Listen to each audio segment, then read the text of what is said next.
And we're live. Ultra Podcast Z, what episode are we? Episode 58 on this lovely Tuesday evening, March the 12th, 7 p.m. Pacific Standard. Catch us live if you're watching us on YouTube. And we are live. So, I don't know why I started the whole intro very, very subdued. Like, I'm very, like...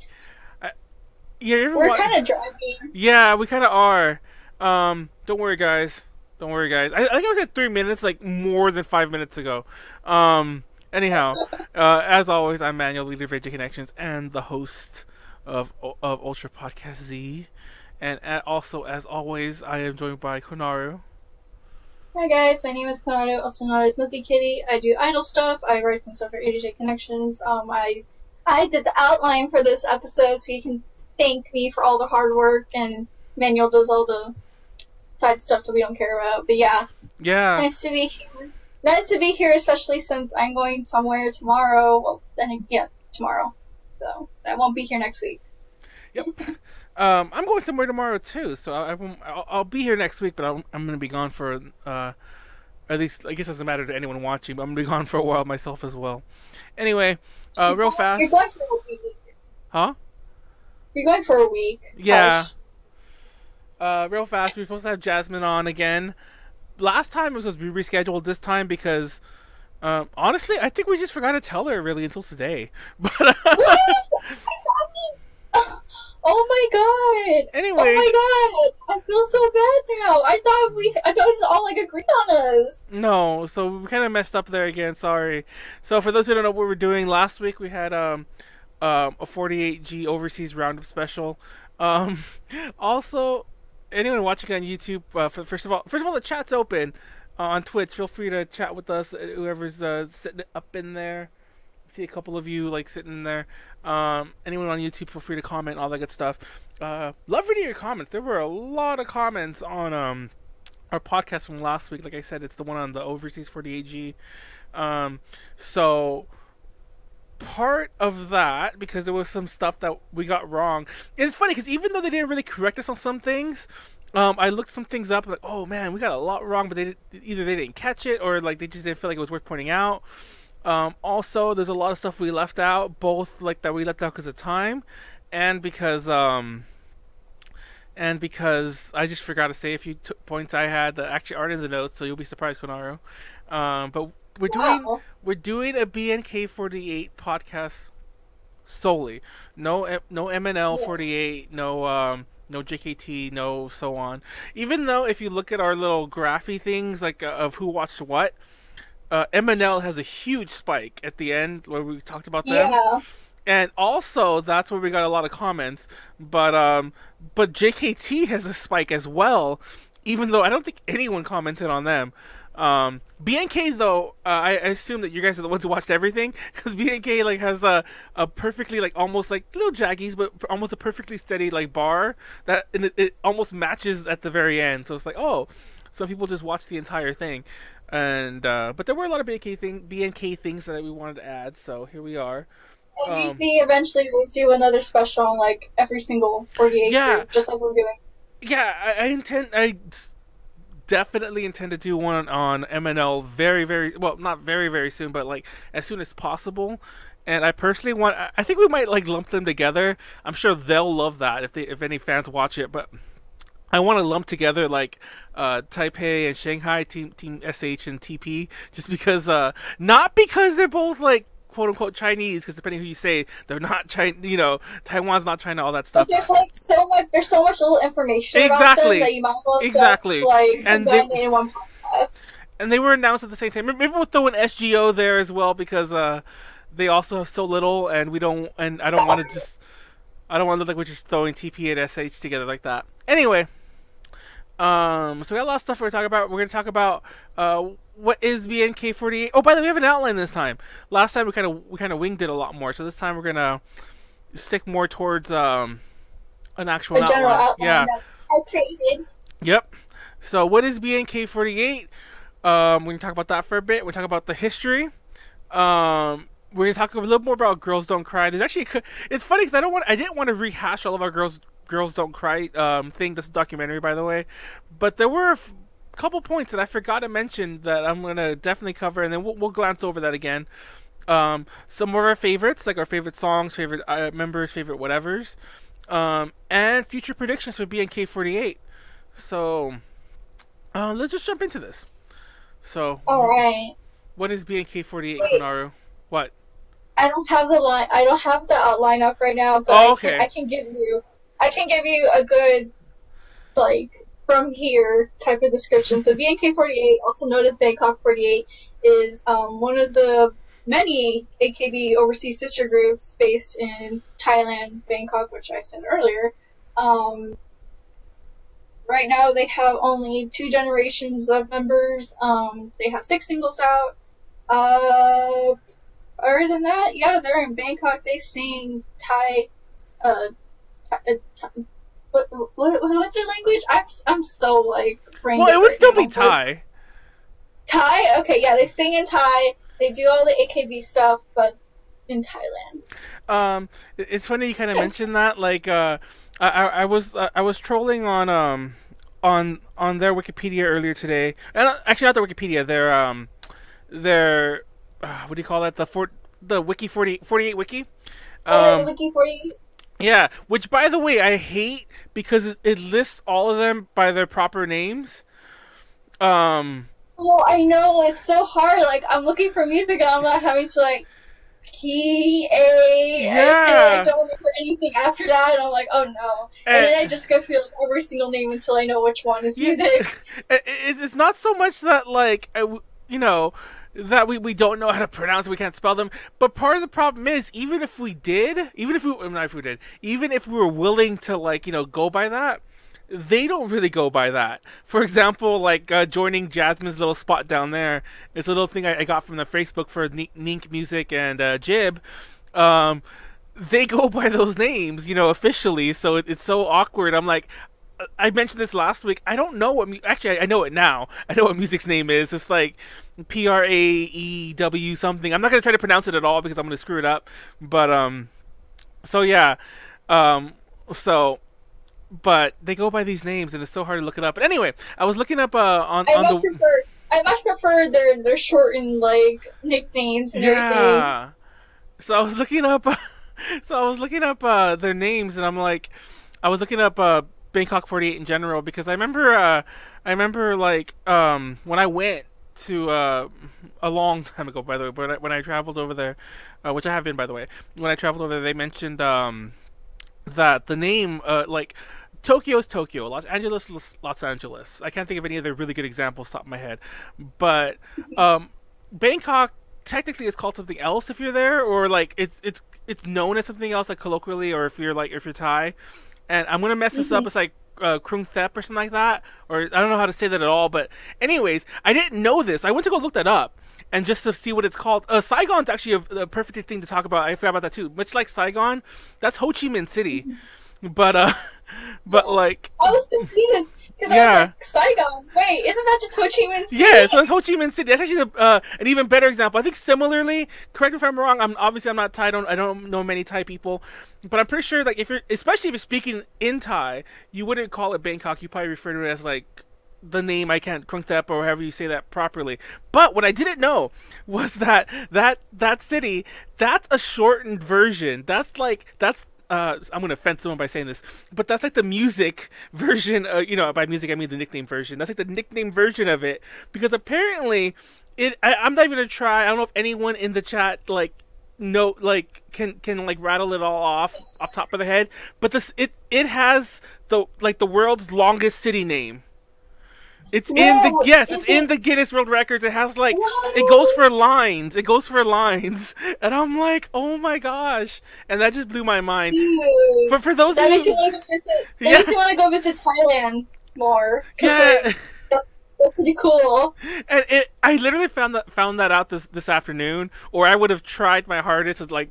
I mean, I would have butchered it no matter what I did, but I would have tried to have learned at least a part of it. It's like pi, like I mean, as in like. You know, the numerical value pi. It's like pi. It goes on. I mean, it has an ending. Obviously, pi doesn't, but it just goes on. And I'm like, that's wild. That's what it is. Anyway, of our type, fans, BNK48 fans watching, I probably didn't tell you anything new. But if you're new to all this, maybe you'll find that as amusing as I did. And if you're R-Type fan, then realize I found that very amusing. I don't know if that matters. We are very simple and stupid Americans. Yes, exactly. So. Also, not to jump ahead, but don't worry, we're gonna come back to the history. I just want to mention this real fast.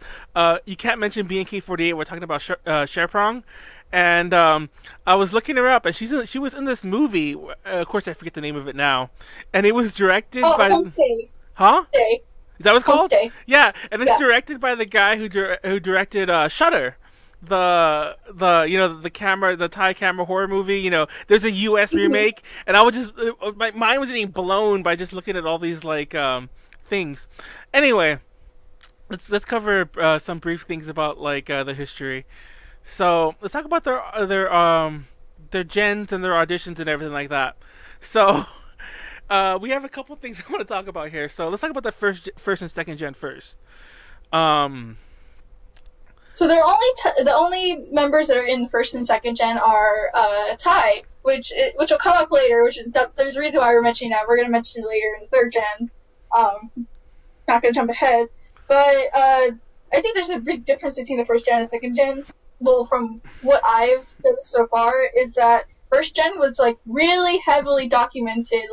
There's a couple of BNK48 show episodes that's just solely towards the audition process for all the members and everything. And I don't know, I always like seeing the auditions and it being played out on TV like that. The way they presented it here is really nice, and I liked it. But yeah, first gen, I mean, we all like the first gen. The classics are the one that started it all. Second gen, so, oh my god, I think they have unique names. More unique nicknames. Cake? You just like cake. Cake! I'm pretty sure that's not how you pronounce it. I don't know, I don't want to butcher it or anything, so I'm not going to try to, but I don't know, Cake? That's such a cute name. I know. It's like me and Donna. Because, speaking of which, we mentioned last time. Let's cover nicknames real fast. We mentioned last week about the Konaru wanted to be called Donut because of our donut thing, and we went off of that about Twitter. But apparently, Donut is a very common nickname for a girl or something like that. It's like Donut, I'm Donut, which is awesome. By the way, I love that. It's apparently the nickname for the nickname of the person who's creating their next documentary, which is I guess I'm not unique anymore. Because, I was going to totally take up the donut name, and now it's... Wait, did you actually change my name to Donut, by the way? No, you didn't. I didn't. You suck. And it was funny because you froze there for a second, so I was like, is your camera just frozen? I don't know if it's... You froze. You froze too, so... Oh, so it's probably my internet. Okay, it's my internet being weird. Anyway... Also, I apologize. We might have some internet issues, which is why I tried not to publicize this too much. It'll look a little bit better when we play it back on YouTube, but we'll see. Yeah, Konaru froze. Anyhow. Oh, you were trying to move. I saw you move for a second. So... Yeah. Another thing, all these shows are still on their YouTube. You can watch BNK48 show that's on the YouTube, right? I believe so. There are some English subbed episodes. Yeah. I watched them. Mostly the audition process ones because those are the most fun. When they first came out, I'm in a group Discord for overseas idols, especially mostly here in the States, and I showed them the video and just showed them how the idol audition process goes for the 48 groups and maybe how it goes for other companies too, just to give them the experience. And I remember we were having just a big conversation about how cute the girls were and everything, and that it's just it was how kind of that point was serious too. There's this one girl, I don't know who it was, but she really struck my heart. She didn't make it into the final round and became a member, but they told her that she was too fat, and I was like, girl, I feel you. Oh my god.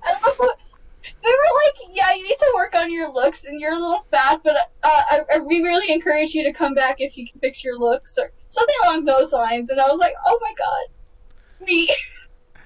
And we were And like all of us from like stateside were like really sympathizing with the girl. So No, that's just like one thing I really liked about the first gens is that they in the show they also interviewed like people who didn't make it. they it's funny you brought that up because I actually had that in my notes and I didn't know where to bring it up, so I'll bring it up here because you mentioned it.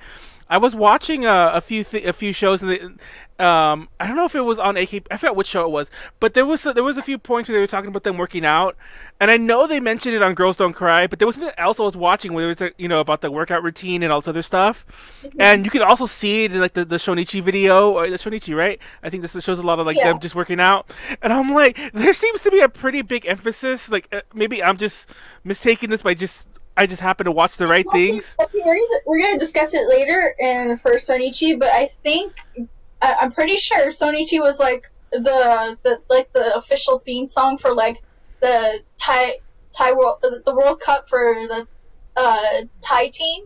Oh, I didn't know that. I think so because I remember like BNK did like a whole bunch of promotion where they wore like the World Cup shirts and everything. And they went to go see it. I think they went to go see a couple of games, and they supported like the team and everything. I'm not too sure though. If anyone wants to correct me on that, but we're gonna discuss more of that later. That was Okay. like, there was like a whole theme to like the. But yeah, I thought that was interesting to know. I thought that was interesting to note about their workout routines because that's something you don't quite see. But we'll discuss that a bit later because there are some differences things. But I mean you see it of course, but I felt that it was a lot more front and center. Like for BNK, I don't know if fitness is a big thing. I mean, fitness should be a big thing for anyone. Let's be real. But I don't know if like if fitness and health culture is like a big thing in Thailand, which is. I know, like beauty, like having like I know that's like kind of standard throughout like all of Asia, just having like the image at least like a perfect image. Even though I find that really toxic, but I'm not from that part of the world, so yeah. I'm not judging that part. Oh, by the way, sorry everyone. I meant to update at the bottom what we're talking about, mainly for me, so that I could tell when I do the timestamps later, but also so that if someone else is just scrubbing the video on YouTube, and then Konaru just starts eating, and also if you start scrubbing the video, you can find a part you'd like. But so third gen. Let's talk about third gen. So I'm eating a burger piece real quick. So. This is I know. Go ahead. I'm gonna preface this a bit. So this is something that I definitely found out for the first time. I don't know if Konaru did. I found this out for the first time through a YouTube comment, which unfortunately has been deleted. I actually went to go to look at it literally right before we started, and it was there this morning or this afternoon, but it's gone now. But we got some information from a YouTube comment that was like, oh man, we should really add that in because I did know. I added it in. Yeah. I knew about this because one night I stayed up. I just stayed up all night one night, and I was like, oh, BNK's doing another live stream. Yay! I'm gonna be entertained for a while. And then I noticed it said BNK48 Hello Cambodia, and I was like, what's going on? And I don't understand Thai, so I was like watching the whole thing, like, okay, manager signed something, okay. They announced something and everyone's cheering, okay. And then the girls came out and they did a performance to beginner and quitting stage for Vicky and all that, and like all the Cambodian fans were like super excited. And I didn't know what the heck was going on. I was gonna do research on it, but then like I passed out right after it ended, and I just forgot about it. So then Manuel brings up the comment, and I read it, and I was like, oh my god, that's what it was! Oh my god! So the big thing we're talking about is that BNK48 announced that they're going to include Cambodia, Laos, and Burma to audition for the BNK48 third gens. And I don't know how true it is, but I heard Thai fans are kind of like iffy about it. I don't know like the situation, like at least from our end of the world, we don't know the social situation between Cambodia, Laos, Burma. So if y'all want to explain that to us, feel free to, because I would really like some insight. I'm not familiar with like the social stuff on that side of the world, so hit us up and let us know. It's funny because like besides even like any social aspects might be like of joining to the countries, That's very unusual.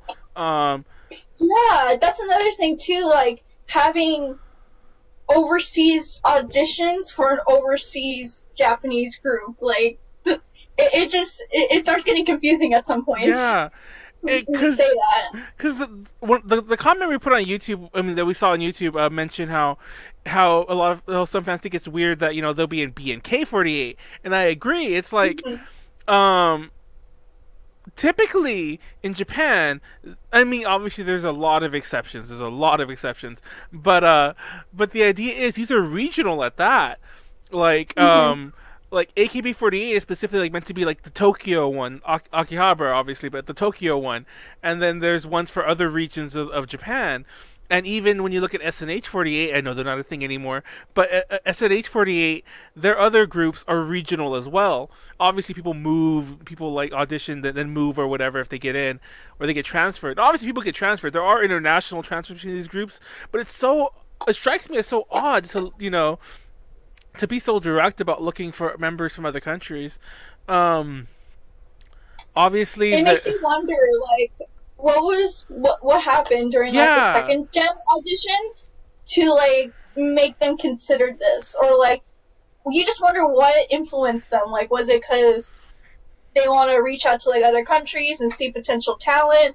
Did something happen in the second gen auditions? Like, there low numbers that people, it just showed yeah, that there was no interest in Thailand, and they want to expand so they can bring in numbers for AKS to be satisfied.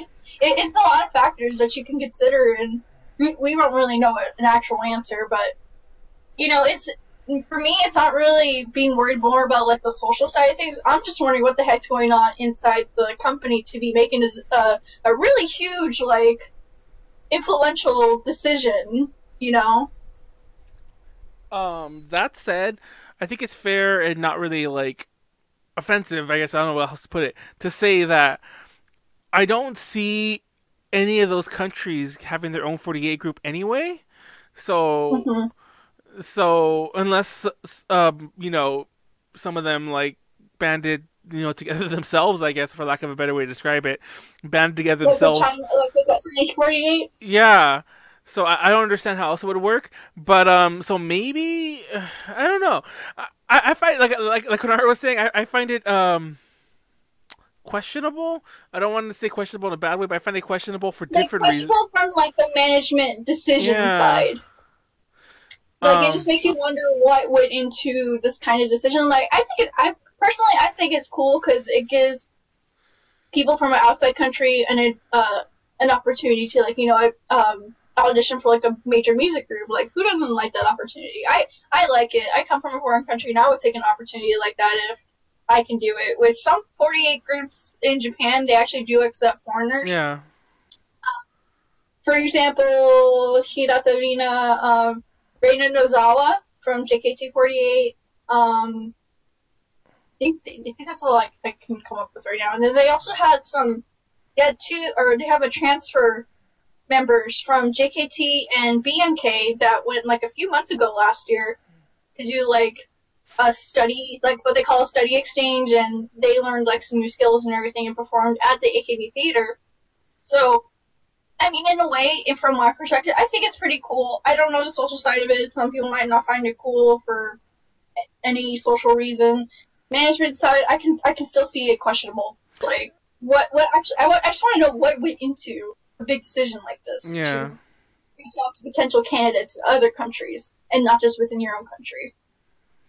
So let us know about that if you're watching, especially if you're on YouTube. Let us know about that, and let's move on to talk about their singles a bit because there's actually a lot that we didn't mention last time, but we'll go in order. We'll go kind of fast over the ones we talked about a lot, but some things that I felt we should have mentioned.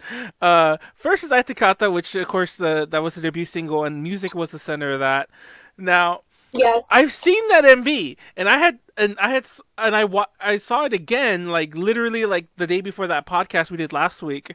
Um, but I didn't notice until I was watching them today that song is apparently from a movie, and that struck me Yeah, as they so used it for a movie promotional or whatever. yeah, and like it didn't strike me as weird because like uh crossovers like that are very normal, but to use Aitakata, I mean, like that song is like gosh, 13 years old right Like the now. basic, yeah, it's like the basic song everyone uses in And like AKB to start off with. and I didn't put we didn't put it there, but the B side to that one was Skirt Hidari. Not that should have been on that movie, Well, huh?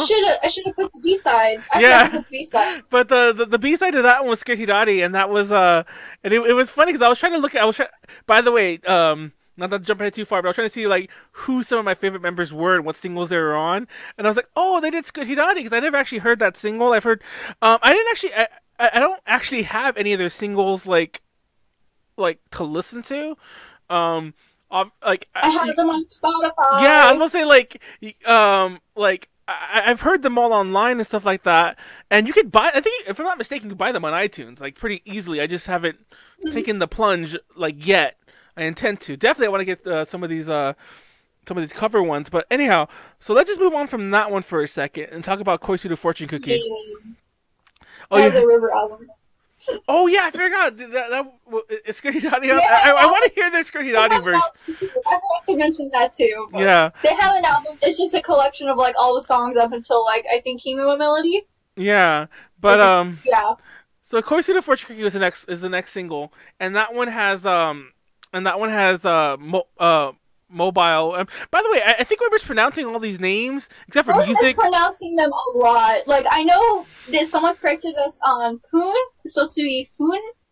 So I'm not good at Taiwanese pronunciation. So, but I did get Foon right. So I got Foon right now. Yeah, If y'all want because somebody help me commented out on with that, any of the other ones, and someone apparently, help me out with the pronunciation of anyone else. Like send me something at Millie Kitty Chew on Twitter and just compile a list and help me. and sorry, I'm reading a comment about the regional market's purchasing power is not big enough to sustain the sister group. I think our comment in the chat is referring to our earlier things about Oh. bringing in the members from the rest of the neighboring countries, which does make Mhm. sense. Like that was the point Yeah. I made at the end. Because It's like like Thailand is a pretty small country compared to the other sister group.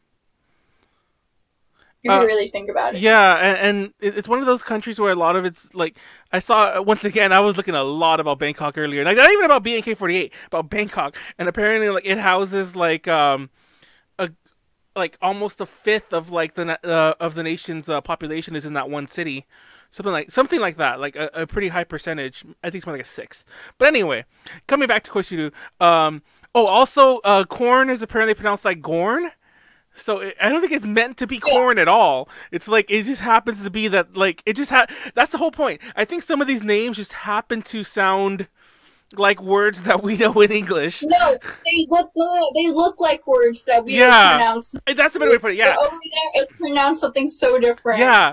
Like the way Which, that again, we do apologize. We don't mean to like mispronounce anything. We're just stupid Americans. yeah, we don't know what we're doing. But cuz I'm pretty Yeah. sure now that I know that, I'm pretty sure mobile is probably like not mobile, but I'm not going to try to pretend I know how to pronounce it any other way, so I'm going to just keep saying that.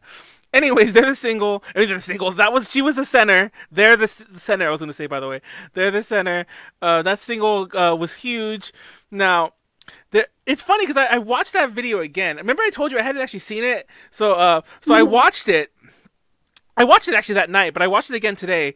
And today, I couldn't help but remember, like, because obviously, and this is not unique to that version of Koshiro Fortune Cookie, but that one has a lot of scenes of like the dance being like viral, so to speak. Uh-huh. Are you familiar with Barry's Koba when they did Cha Cha Sing? Yes. And that was a cover of a Thai song called Roma Sing or something. I believe is the title. And it's like, Really? yeah, it's a Thai song. It's a cover of a Thai song. If you knew that, and it's a cover of the Thai song Roma Sing. Ber Thong Chai, if I'm not mistaken. I'm sure I'm mispronouncing everything I just said. Roma and Ber Thong Chai.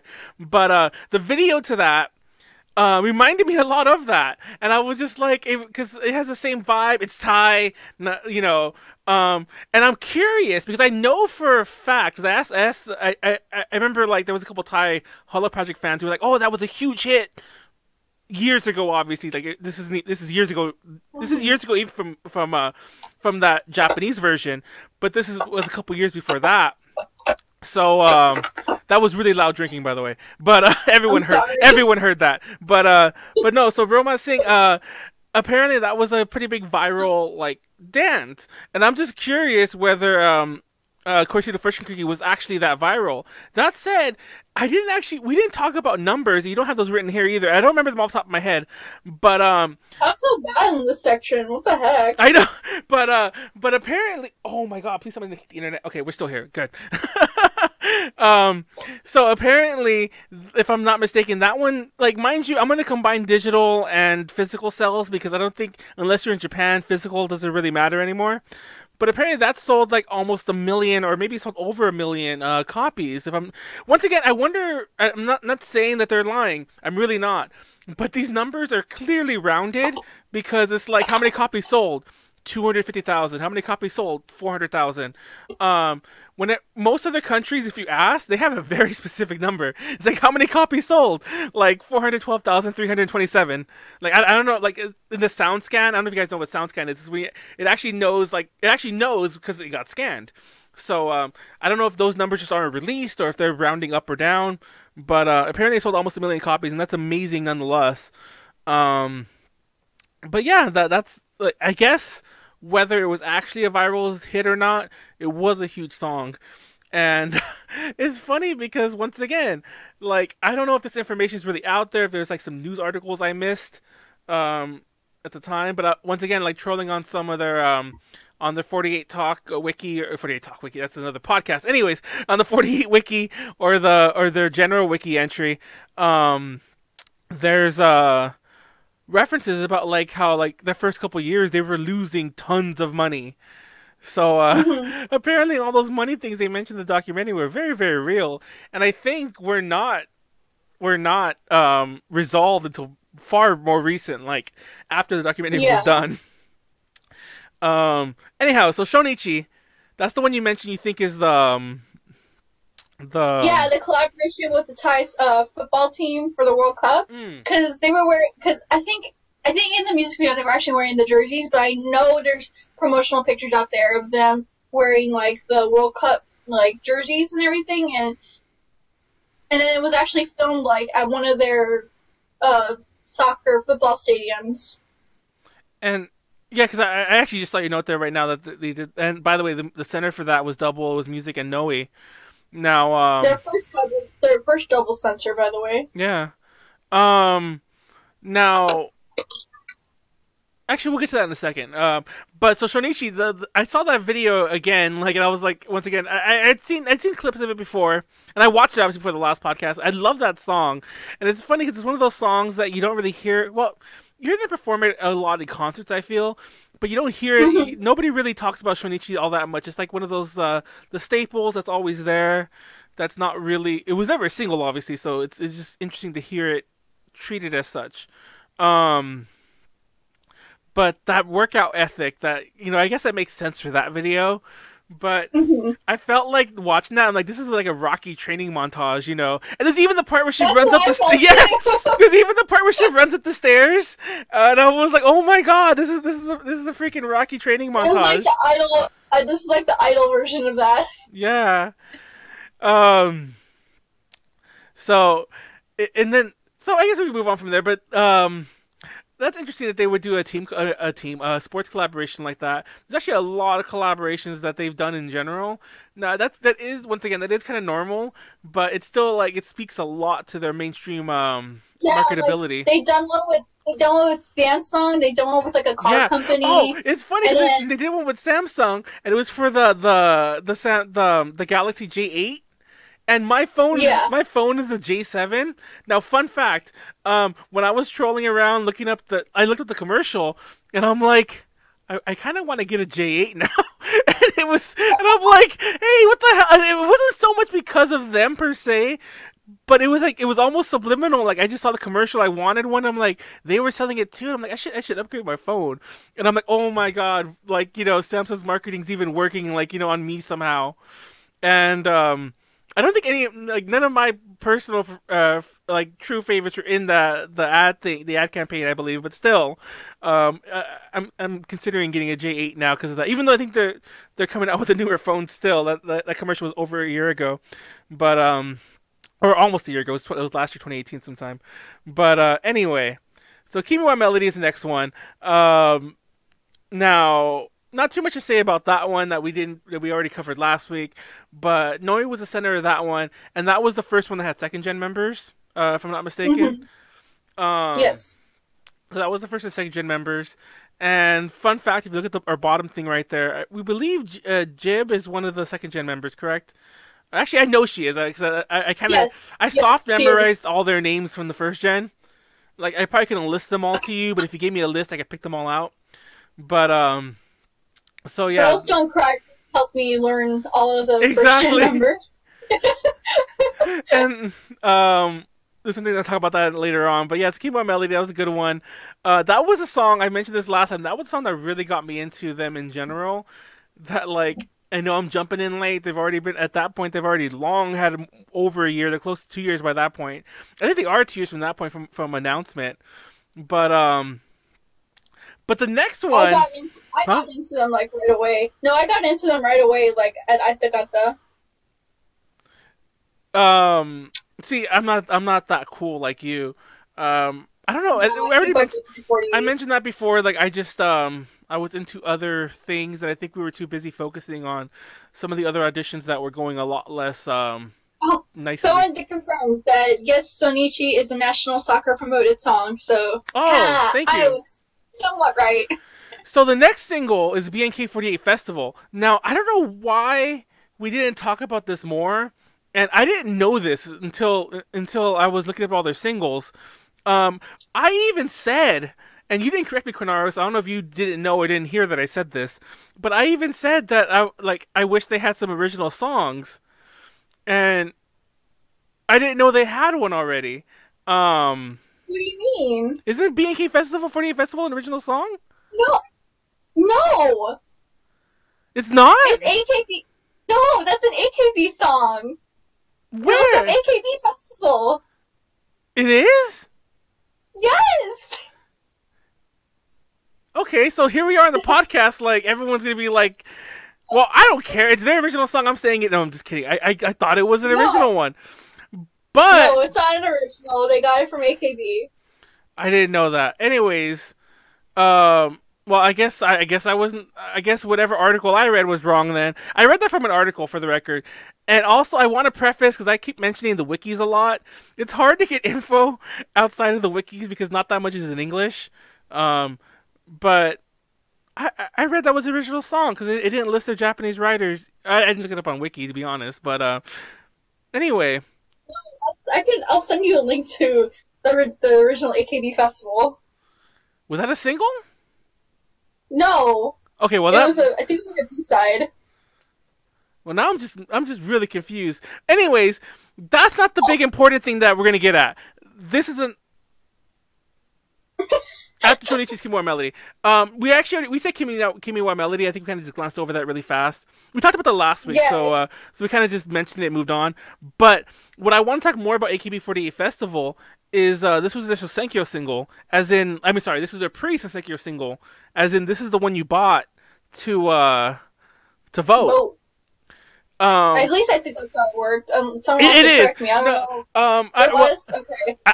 Unless we're both wrong, because that's actually what I was coming up across too. Because I was curious how many people voted, and that single sold a lot. I think over 500,000, if I'm not mistaken, with my numbers here. And once again, I don't know how accurate some of these numbers are. I don't know if there was a way to vote if you bought an not online, like a digital version. Usually there is, but I don't know if there was in this case. Now, I want to stop for a second though and mention something real fast though, because what I always found so unusual about and I was actually I glanced over this last week when we talked about this, because I actually wasn't sure. I knew there was a voting process for a beginner, but I was confused if there always was, because they've always called their A side people like Senbatsu, as if they just did an election for each one. Yeah, but they didn't. Like, I guess it was like, I guess they kind of did it with like a popular, because Sherprong mentioned in Girls Don't Cry that a lot of it had to do with social media posts. Like sometimes it had to do with certain posts. Like I think I forgot which single it was. They had those 29 seconds of like the members, and I think if like yours got so many, that wasn't the deciding factor, but it was a deciding factor. And I think some of it was just pure like if they liked you or not, in general, which makes sense. But I just found that funny that every single has Senbatsu members, but that's not the way you refer to things, in most other 48G things. Yeah. It's just select. What they call it in like Japan is like selected members. Yeah. For the single. And those are selected pretty much the exact same way. By the way, actually, it's a lot more random because I like to think that with BNK like there is like the social media aspect going on, but that doesn't exist for AKB. So it literally is. Yeah, because when they debuted in 2005, like Facebook was just becoming a thing in America. We were still in like MySpace, but like Facebook was like just becoming a thing in America around that time. So like social media didn't really exist per se in like other parts of the world because we were not that developed here in the States. So like I think they would just do it randomly. No, yeah, they would just okay. And who are we gonna emotionally fuck up this week? So yeah, I think they did that, and obviously they quickly grew to be like favorite people. But I thought that was really interesting that they always call the members Senbatsu members, or the Senbatsu, where the single people, I mean the A side people. Oh, and also to note, they also called the B side people Undergirls. So like every single, if I'm not mistaken, by the way, every single is an election single, and that really threw me off. Because just, like, I think that's just to like spice things up, like as a dramatic factor. Because like I think they did the same thing with MNL48. I'm not too sure. Y'all can correct me on this. MNL48, they call their A side lineup Senbatsu, but I don't think they call anything for like the B side or anything. I'm not too sure. No, I also love that. Not to jump too much into the MNL thing, but MNL48 also like makes it all the more confusing because you can also get voted into the Kami 7, which, by the way, the Kami 7 isn't like in Japan, in AKB. That's not an actual ranking system. It's just like the 7 most popular members. It's the 7 most popular members that ranked that Sousenkyo year. Yeah, and they get like the most promotion of the whole Senbatsu lineup of 12 to 16 members. But so anyhow, so that happened, and this is the next thing segueing into that. Like, actually, it's funny about the BNK48 festival. After all that fuss I made of it, I still haven't actually heard that song or watched that video. Oops. Oh my god. No. Also, I want to preface all this. Sorry, I actually had a bigger plan for this podcast. I was going to play the videos and do like kind of a live reaction. I'm sure most of you watching don't know our older format, but we used to do video reactions like live, and I was going to do that here, and I couldn't get them available, so oops, sorry. So Plus, we don't want to get taken down and copyrighted too. That's a big issue. Yeah. We dealt with. Also, whenever we do that, it always takes a very long time. So this whole segment would have been dragged out to like an hour plus. Anyhow, but so I still haven't heard that song. But so Sherprong won the voting. I don't want to say obviously, but obviously. Also, I don't know if you all know this, like BNK fans. Maybe some of you voted for in the AKB48 like general elections, in the past. But usually, there's some sort of upsets when they announce the pre-numbers versus when the final ones come out. Because there are some people who will like hold votes, like like they'll wait, like to vote. Like they'll vote like half their stack the first round, and then after that they'll vote the other half plus whatever more they want to put in because they're really fucking scared for their girl. And honestly, what a mood. No, and it's funny because you might be like, why hold them? You hold them because maybe the fans of the girl in front of her they're like, oh, she's winning good enough. I don't have to buy any more, and they stop. Or they buy a few more just to be sure. But meanwhile, the girl behind her has fans that have been sitting on an extra 500 tickets, and it's like, oh, I'm gonna wait till the last minute. Like, you know what? That's a strategy. Yes, that's a strategy. Y'all learn. The reason I mentioned that, the reason I bring that up, is because there were some fluctuations. But if you go on the 48 wiki, they have all the stats, and even if we had them listed, they're too long to name here. But there wasn't a whole lot of very like, dramatic fluctuations between them. I think Sherprong like was always number one, so there was never any like. Yeah, that was kind of inevitable. Like, even if I really wanted music to be number one, I was like, okay, Sherprong's gonna get it. It's okay. She's still a cool girl in my book, so go with her. Go hold that giant ass scepter and dig it up, everyone. But, oh yeah, the Giants. We'll get to that in a second, but later, But yeah, so FYI, that's a little strat there that I just want to shake things up. I want that to be as exciting as it is to watch the AKB one. To get those crazy the crazy upsets. But yeah, Sherprong won that one. She was a center. It was beginner. That was the Sousenkyo single. That's the one that we're still on right now. That video is amazing. I'll admit, like, I saw it before. It's one of my favorites. Yeah, I think I was I mean, you understand on your own, but I shared it, I think, to the chat or something like that, like to our A to J chats, if I'm not mistaken. Like, I'm sure everyone saw it already, but I was like, oh, this is awesome. So I saw it on my own, like when it came out. And obviously I liked it, but I've been obsessed with it. Not just the video too, but the video is awesome. But that track is awesome. River wasn't a single; it was just an MV. Sorry, I want to say this here. It was when River came out that I noticed the tracks were different. The backing track. I don't know if it's just a simple remix or a re-recording, but the tracks are different on a lot of these singles, and a lot of the other groups, like, the SNHs of the world, the JKTs of the world, they just you could tell that they're just taking the original Japanese mixes and just throwing their vocals on top of it. But I don't know if maybe it's the placebo effect, because I noticed it with River the first time, but I felt like Beginner's track was a lot better too. And everyone could really sing. That was a comment we got in the chat, the chat as well, about like, the vocal stylings of some of the members. The vocal ability, I mean, of many of the members. But I love that single and the video. Can we talk about the video? We didn't actually mention that last time. There's like, I don't know ties. I don't know what the plot is, and I tried to turn on subs. And even, I think somebody messed up the settings, like whoever, like, management who uploaded it, because YouTube will try to YouTube will try to auto, like, translate if somebody put the Thai ones on there. The Thai subs are there, but, like, I guess either they turn that option off, or they just, they set it as the wrong language, so they can't figure out how to, auto translate.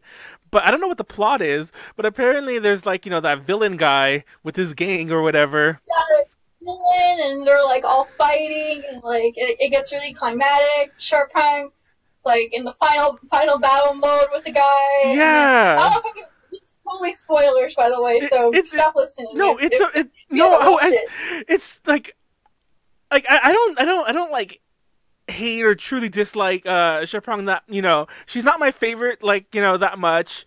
I don't know, she's maybe it's just the natural, like, person in me that wants to root for the underdog and not necessarily favor the one that's always on top. But I like good leadership qualities. She presents that to me, so that's why I like her. But we'll get more about our favorite members and maybe least favorite members later. So, that was interesting to note, that that video was very amazing, and even though Sherprong is one of my favorites, it was so cinematic. Yeah, like, I felt like I was watching a movie. Like, I was sitting, like, if I got popcorn and I sat in the theater, I felt like it would just be a whole full length movie. And then that ending, I'm not gonna spoil the ending, but like that ending, one of the best music video endings I've seen today. Did you ever well, of course you saw it, but I can't remember the name of it. What's the name of that one single? I think In the Future. it starts with them doing a concert, then they're like a post-apocalyptic, and they're fighting with like the sticks and everything like that. It's that. Goku Tachiwa Yes, Tatakana? it reminded Yeah. me kind of like the fight scene, the It level. Yeah. did. I don't know if any of our fans or BNK fans are familiar with Bokutachi wa something. I can't remember the rest of the title. Um, Goku Tachiwa Tatakawanai. yeah, and it's funny because it's actually that song, the Bokutachi song, is actually I don't want to say it's like a straight up ballad, but it's a much softer song. It just happens to have this intense fight scene at the end. Um, But this one was just like pure action. It was great. I loved it. Anyways, that was it. I wanted to go on about that. And I want to mention one other thing, that it wasn't until I did more research leading up to this podcast that I noticed that this was the first time that Sherprong was the center, which is not necessarily completely Surprising? yeah, it's not completely surprising because it's not the most Because popular like member doesn't always have to be. saying, Huh? it's always like saying Takamina is like, you know how she's a leader and everything, like how Yeah. Takamina was the leader, but she was never really center a lot of Yeah. the times. But So I didn't notice it's comparing it. to that like Shapang is like the Takamina of the group. Yeah. That, she leads everyone. She's like she's like kind of like the favorite front and center. Like everyone her face is attached to BNK48 life, no matter what she's gonna do later on. But she also lets her members go before her in a sense, and I like that. That's a marvelous way. Yeah. But yeah, that's how I treat Sharprong as like another. It's like the Takamina of BNK48. So they haven't announced a new single, obviously, because we're literally like, has Beginner even released? we're actually, still- I No, mean, Beginner's not released yet. Yeah, I I was was actually gonna gonna ask if anyone wants to tell me the release date for Beginner, because Yeah. I really want to get it on my Spotify so I can listen Yeah. to it while I'm on the trip. like the MV just came out like not even full 2 weeks ago. So yeah, I don't think the single's even out yet. So I guess that is the new single. So let's not jump the gun yet. Yeah, it's the most recent single. What do you think the next single is gonna be? Because like we have a plethora of like songs we can I actually use. have some ideas of what it might be, but we'll save that for our predictions segment. Oh yeah. We have a prediction section. All right, let's Let's talk about the campus now. Moving on. Sorry, I had to adjust that because Yay! I'm so really excited to talk about this one. it's a theater and cafe. It's It's in the equivalent. It's technically the equivalent to AKB48 Cafe. AKB48 Theater, Don Quixote, and the AKB Cafe and Shop in Akiba. yeah. For those of you who go in Japan, like those two locations are actually they're not far apart, but they're separate from each other and pretty. They're like It's like a 10-minute walk. yeah. They're not within viewing distance of well, you couldn't view it because the buildings are so high there anyway. But Yeah. but yeah, they're pretty distant from each other. Essentially, they're in the same spot there. It's in a mall. I forget the name of the mall, but it's in like a really big mall too. Which one? The theater, isn't it? Like it's on the it's in Oh, it's in Don Quixote. no the campus, the BNK one. Oh yeah, no, the BNK one. Yeah, it's in a mall. If y'all want to drop the name of the mall, feel free to. The only reason I mentioned Yeah, the only reason I mentioned the mall at all is because apparently it's one of the biggest malls like in Asia, if I'm not mistaken. I don't know if somebody else can correct me if I'm wrong on that. But yeah, I might be wrong. But or maybe maybe whoever wrote the wiki entry to that, which is really loves the mall. But that's the information I got. The only reason why I found out about the mall is because a little while ago. I'll discuss this later, but they're gonna do like some performances of Pariga Hajimaru stage this week. Oh. So they released a statement like a few days ago, I think. It was like, "Dear fans, don't crowd against the theater or don't crowd against any of the shops near the theater or else they'll get really mad. Thanks." And I was like, "Oh no, how bad is it getting over there?" I know. Now you have a note here too, by the way. This I actually noticed this last time, but we didn't talk about the campus at all. So they don't perform on the daily, which I thought was interesting. That's kind of unusual. Let me rephrase that. Yeah, no, That's unusual for AKB40 or a 48 group. Well, actually not for a 48 group. It's usual for AKB48. Yeah. And if I'm not mistaken, you don't have it here, but I think they only perform on weekends. They only perform on weekends, right? No, they're performing during the week this week. Oh, Like really? Thursday, Friday. I think Wednesday, Thursday, Friday. Oh, is that when they perform? But anyhow, Yeah, whatever the but specific. Hmm? they don't have anything else scheduled for like this month or next month. And I don't know, how they Oh, so thing, the, but so I the do know that schedule they isn't even like set. Like it's a no. schedule. It's a schedule that you get and you. That's interesting. Um. Yeah, and they do hold like birthday stages for all the members, but I think that's usually announced like the beginning of the month, and I Yeah. think they do like one for each. I'm not too sure. I know MNL48 they do it by the month, and then they do like one big like birthday stage for them. So But that. no, they do separate ones for them. But yeah, it's weird. I don't know.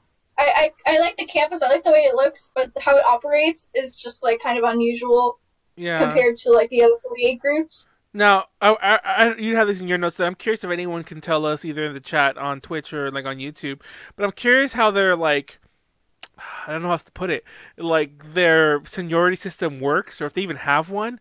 Because AKB48 really doesn't anymore. Because now it's all on a lottery system. But it used to be Mhm. like back in the day that like the people who would hit their what did you call it when you're the person who went like so many hundreds of days, or whatever. Oh, Um, like the punch cards where it just shows like yeah, oh your. I think it was like a loyalty program or whatever, like something like that. I don't. They don't have that at all anymore, do they, Konaru? Or do they have it No, just they a don't. yeah? They don't. Because they used to It's all back. lottery. Yeah, because they used to have a program like that, and obviously there was some level of bragging rights if you went to like everything forever because that showed your I know. support. I know for their 10th anniversary, they were doing like like the 100,000th member or something like that, and they gave away the ticket. They gave away like a big ticket that says like to go that she could go to like any um performance in the theater for free for the rest of her life. And I was like, What? oh my god, that's so cool. They did it for the 10th anniversary. And it was a girl who won, which is like the most Oh my god! pleasant. It was the most pleasant thing I've ever seen. Like all the hardcore wotos that were like, oh, I'm planning this out. Oh, it's gonna be. This is it. I'm gonna get it. And then some girl, and I'm like, ah. She's gonna join now. Watch. Yeah, she'll join, and she won't even need that ticket. She won't even need it. She'll be on stage every night. By the way, I don't know. Like this is a nice little deviation. Sorry, we'll jump back to the topic in a second. But I don't know if this is evil of me. As soon as you mentioned that about taking to go to any show for the rest of your life, like the theater shows, my first thought was like, I wonder how many views I get on YouTube if I burned it live. And Oh I'm a monster. Why would that be my first thought? Anyway, I probably should say that no, because no. now everyone's gonna downvote this. Like thumbs down to Manuel. He's a horrible person. No, I honestly, I'll have them post a comment. If you post a comment and just be like, downvote this comment for what I said, yeah, and everyone will downvote that one yeah, instead of the downvote that video. instead of the Yeah. video. Yeah.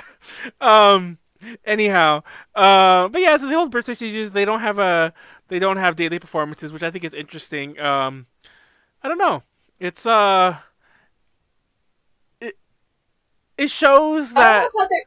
huh? I don't know. I really don't know how their scheduling works because, like, I went on the campus website. Like, here, let me go to it now, and I'll like.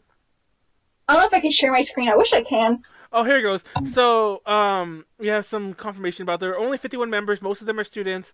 That's why they can perform on the weekends. And that's probably why, like, the schedule I saw showed like open weeks. Like open weekdays. I meant to say, by the way. Sorry. Sorry, something's in my eye. Um, and Yeah, like I have the calendar right now for the theater. There's only like two highlighted weeks. So the one coming up this week is for the 15th, 16th, 17th, which is actually Friday, Saturday, and Sunday. So that makes sense that it's on the weekends. I don't know why I thought it was Wednesday, but if you go to like the next month, there's like nothing planned. And same for like all the other months going in. Like I said, I don't know how exactly they schedule these and how they release like the dates for that, because like I don't live in Thailand, and if I did, I would totally like figure out that schedule so I can like go at least like once a month. No, and everything. Like obviously funds might be an issue or whatever, but like if the schedule's that, how do I say this? If the schedule is that open, you know, like that sparse, I don't know, if I was a fan, I'd just go to all of them. It's like I'll be that person, right? punching my card for. I don't know if you guys have that system, punching my card for every show there. Go to every single one. I could do like you know, five plus shows. I can do a handshake. Okay, I can go do like a press event if anything.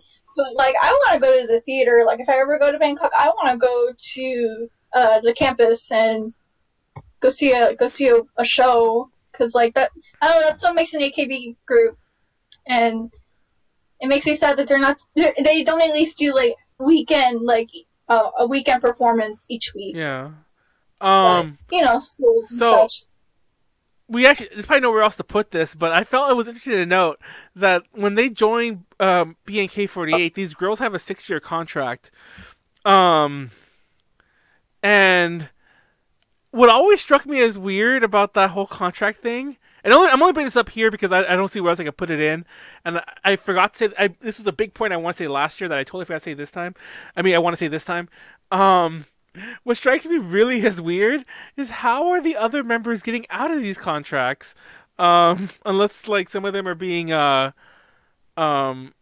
forcibly, not forcibly, I don't mean it like that, but they're being like amicably let go. That's what I mean to say. Like both sides are like, yeah, we'll let you go. Now, the reason I bring that up as well is that that's a pretty good sign for like how long they want to be around this group, and I don't know. It just it strikes me as expect mass graduation of the first gen in a couple of years. That's what I was gonna get at. It's like it makes me sad because like obviously there's the option to renew. Now I only have like 6 years to go to Bangkok and like go to music and meet and everything, and go meet Shorthand, which is probably she's probably super hard to get handshake tickets for anyways. But it's like I at least want to meet music and just tell her how much I love her. But I only have 6 years to do it, so please fund my trip to Thailand. Thanks.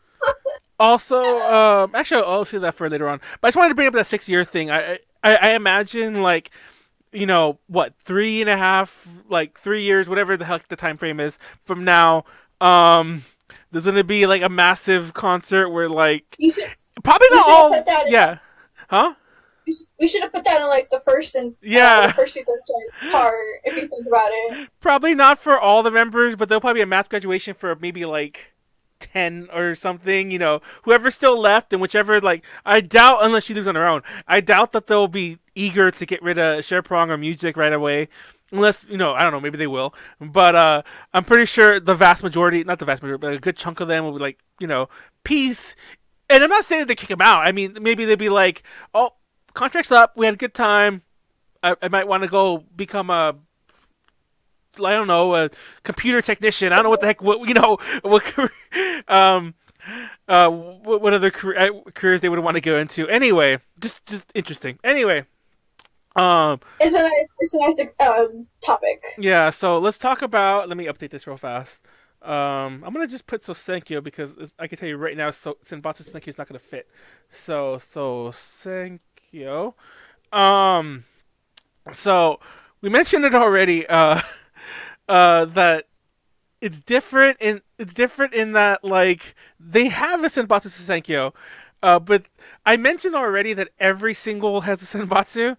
But I also I thought was noteworthy was that they have one for beginner. But that means they didn't do one their first year or whatever. Like, you know, they didn't do one in 2017. Yeah, sorry. Well, remember they were still like kind of establishing the whole I guess thing. That doesn't make sense. I don't know. I'm just judging. Like, Ignore me. Like, that's just saying, well, why didn't AKB have a Sousenkyo in like in 2005? I don't know. Maybe I just feel like no. Actually, I did the math. I think they formed 2016. We didn't say that, but they formed the tail end of 2016, if I'm not mistaken. So yeah, I still find it a little interesting. But then again, if my math serves me correctly, that's like when they were having all like some of their hardest money issues that are even outlined in Girls Don't Cry. So maybe that could be why. But I don't know. It just struck me as interesting. But Konaru, talk about the show a bit, about like some of the interesting things that oh my god, the show itself. Okay, let me tell you how. Okay, first of all, I love it. I love it. It's probably one of my favorite Senbatsu Sousenkyos out of like all of 48G because it's intergalactic space theme. First of all, I'm already hooked. Okay, and that's just such a unique theme for a Sousenkyo, and I hope they do it next year. If not, they go with like a maybe different theme. But I was mind blown. But the one thing that just like separates it mostly from like AKB is just how extra they went out on like the props, some of the performances. There was like these kung fu. I don't want to say like kung fu, but they were doing like a lot of acrobatics and everything before like the show started, and then they did like some acrobatic dance thing. Like before they announced the top 3 members to show like, oh, the battle's really begun, guys, and then the scepter. Oh my god, the scepter. Oh my god, it was so big. It was like it was almost twice as big as Shakrang, and like, oh my god. I don't know. I'm just like, I'm talking about more how like it's extra. They're and then extra. The cape in the chair.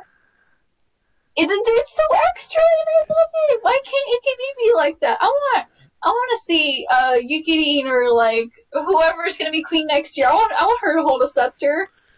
A massively ridiculous one, but unfortunately, I don't remember the ranking besides obviously Chaperone. At least I kind of got an idea, but I don't remember all of them. I know the top 3. It was music, Genis, and Chaperone. Yeah, like I'm gonna say that's what I know too. And once again, there were no surprises there. I thought Chaperone would, or not. I thought music would rank second. I was gonna say I was really expecting that. The mild upset could have been that I would have expected music second as well. But then actually Genis, I actually don't follow her at all, and I followed her because I remember in the beginning she had a couple of scandals, and like she was I think it was her. Correct me if I'm wrong. I don't know if it was. So please don't quote me, don't at me. But I'm pretty sure it was Genis that she had a couple of scandals in the beginning, with like it was like a boyfriend issue or whatever. Oh. They caught her like going out with him and everything, and like she did it twice, I think. And she got suspended, or she got like demoted or something, and then I'm not too sure. I'm pretty sure it was her. I remember there were a lot of people being upset about that. Yeah, like I'm not gonna lie, that this could be like foreign fans. She could be the Sashi.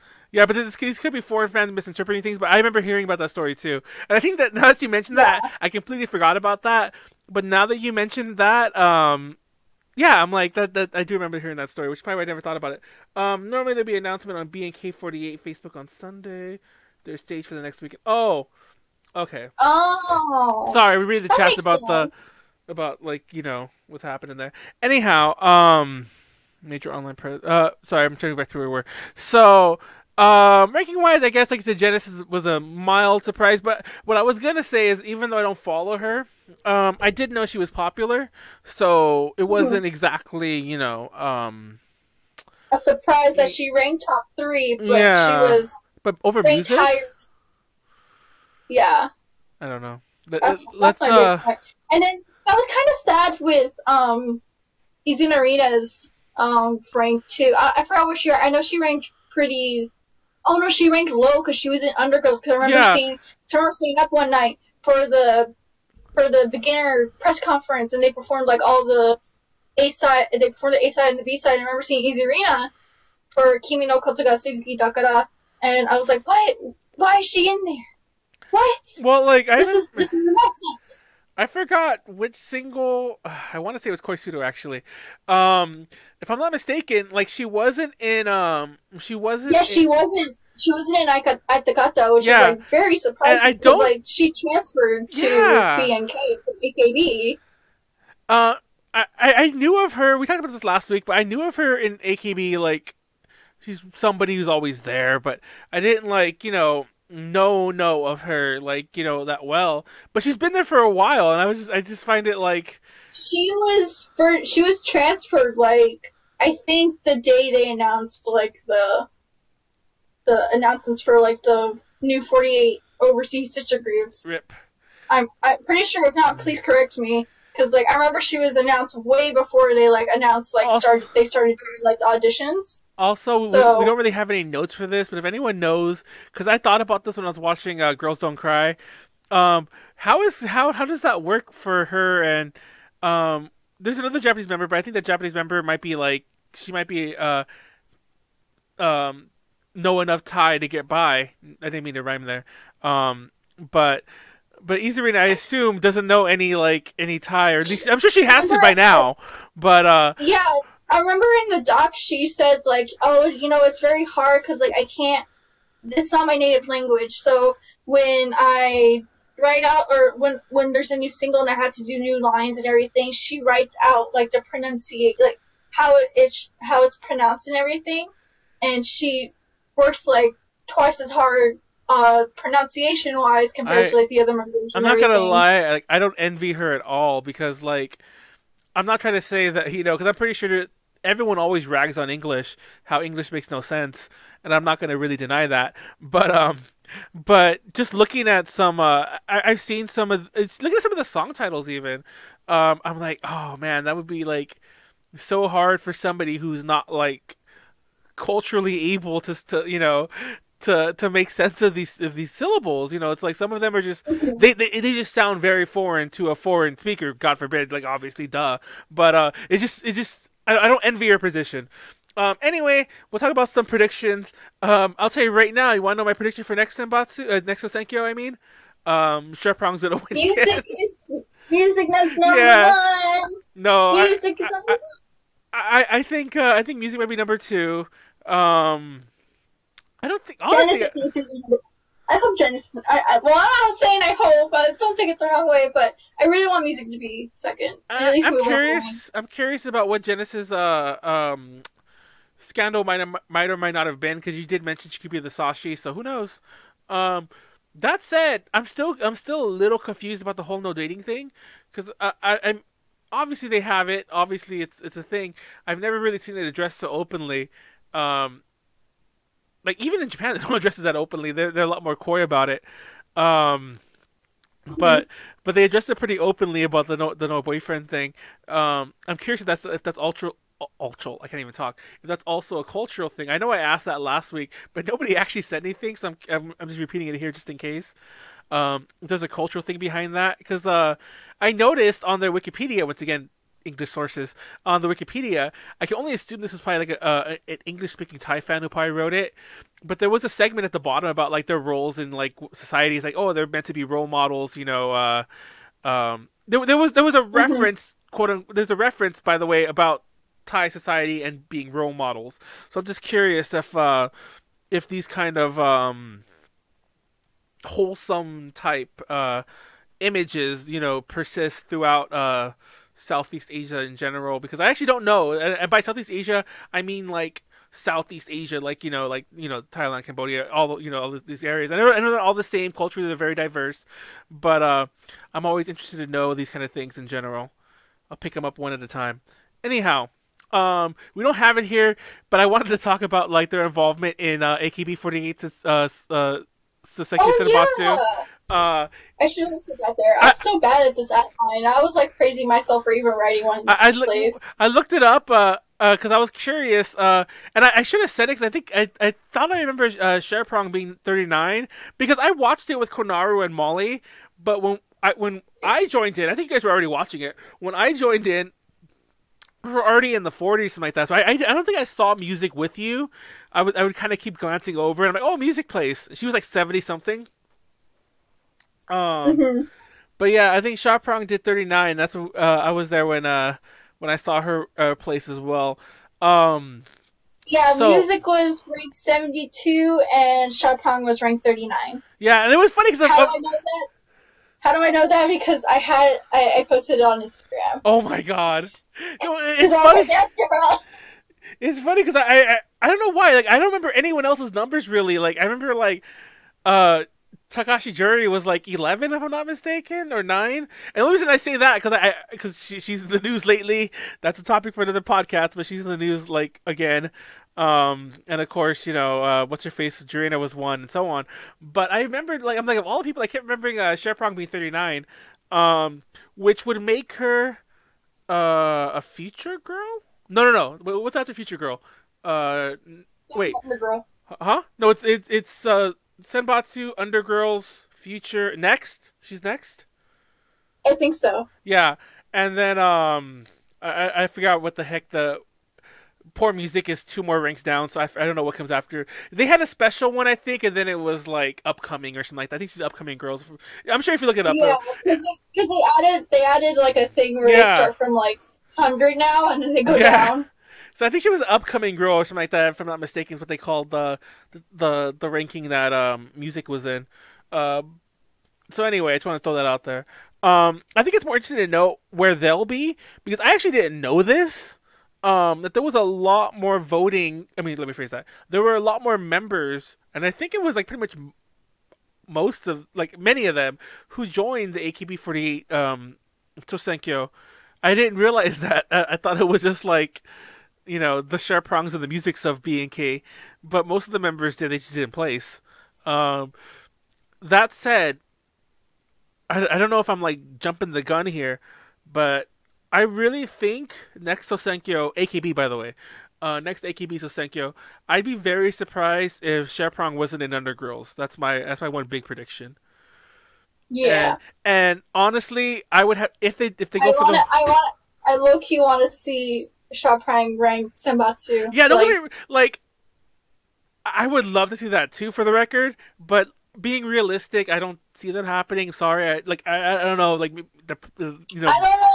Don't underestimate Shaw Prime fans. They've done the impossible. They somehow supported her so much that she got her own figurine. I know. They still want.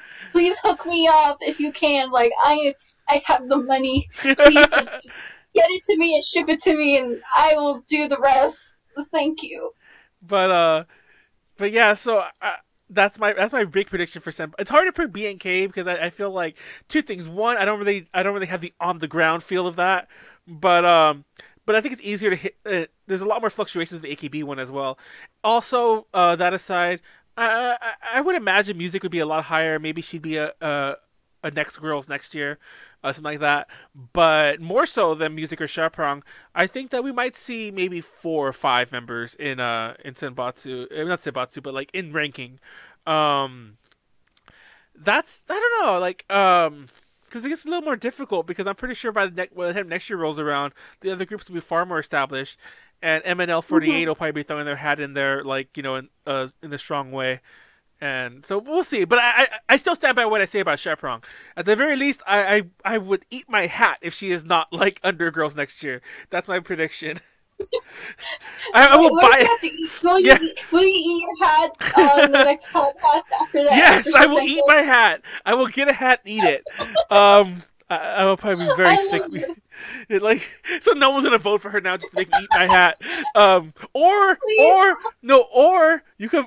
I didn't say I did. I'm not gonna take it back now. I already said it. I didn't say Undergirls are better. I said Undergirls. So you either gotta push her into Senbatsu or just not vote for her and like leave her push her into Senbatsu, yes. Guys. We're gonna do it. Like, eat my hat.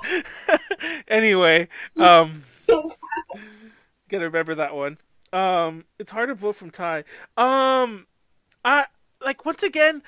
I imagine it is. Sorry, because one of the fans mentioned that it's hard to vote from Thailand. I would love to tell you. I was about to be like, oh, you can do this and this.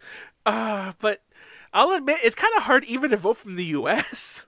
I have a friend, thankfully, in Japan that helps. Yeah, that's what I was gonna tell you. That's why I voted for music. like I'm not sure how many of you are like wait, even if you're speaking of English, I'm sure you can get by because I don't speak like that much, and especially didn't speak it at all when I was first starting like my first voting adventures.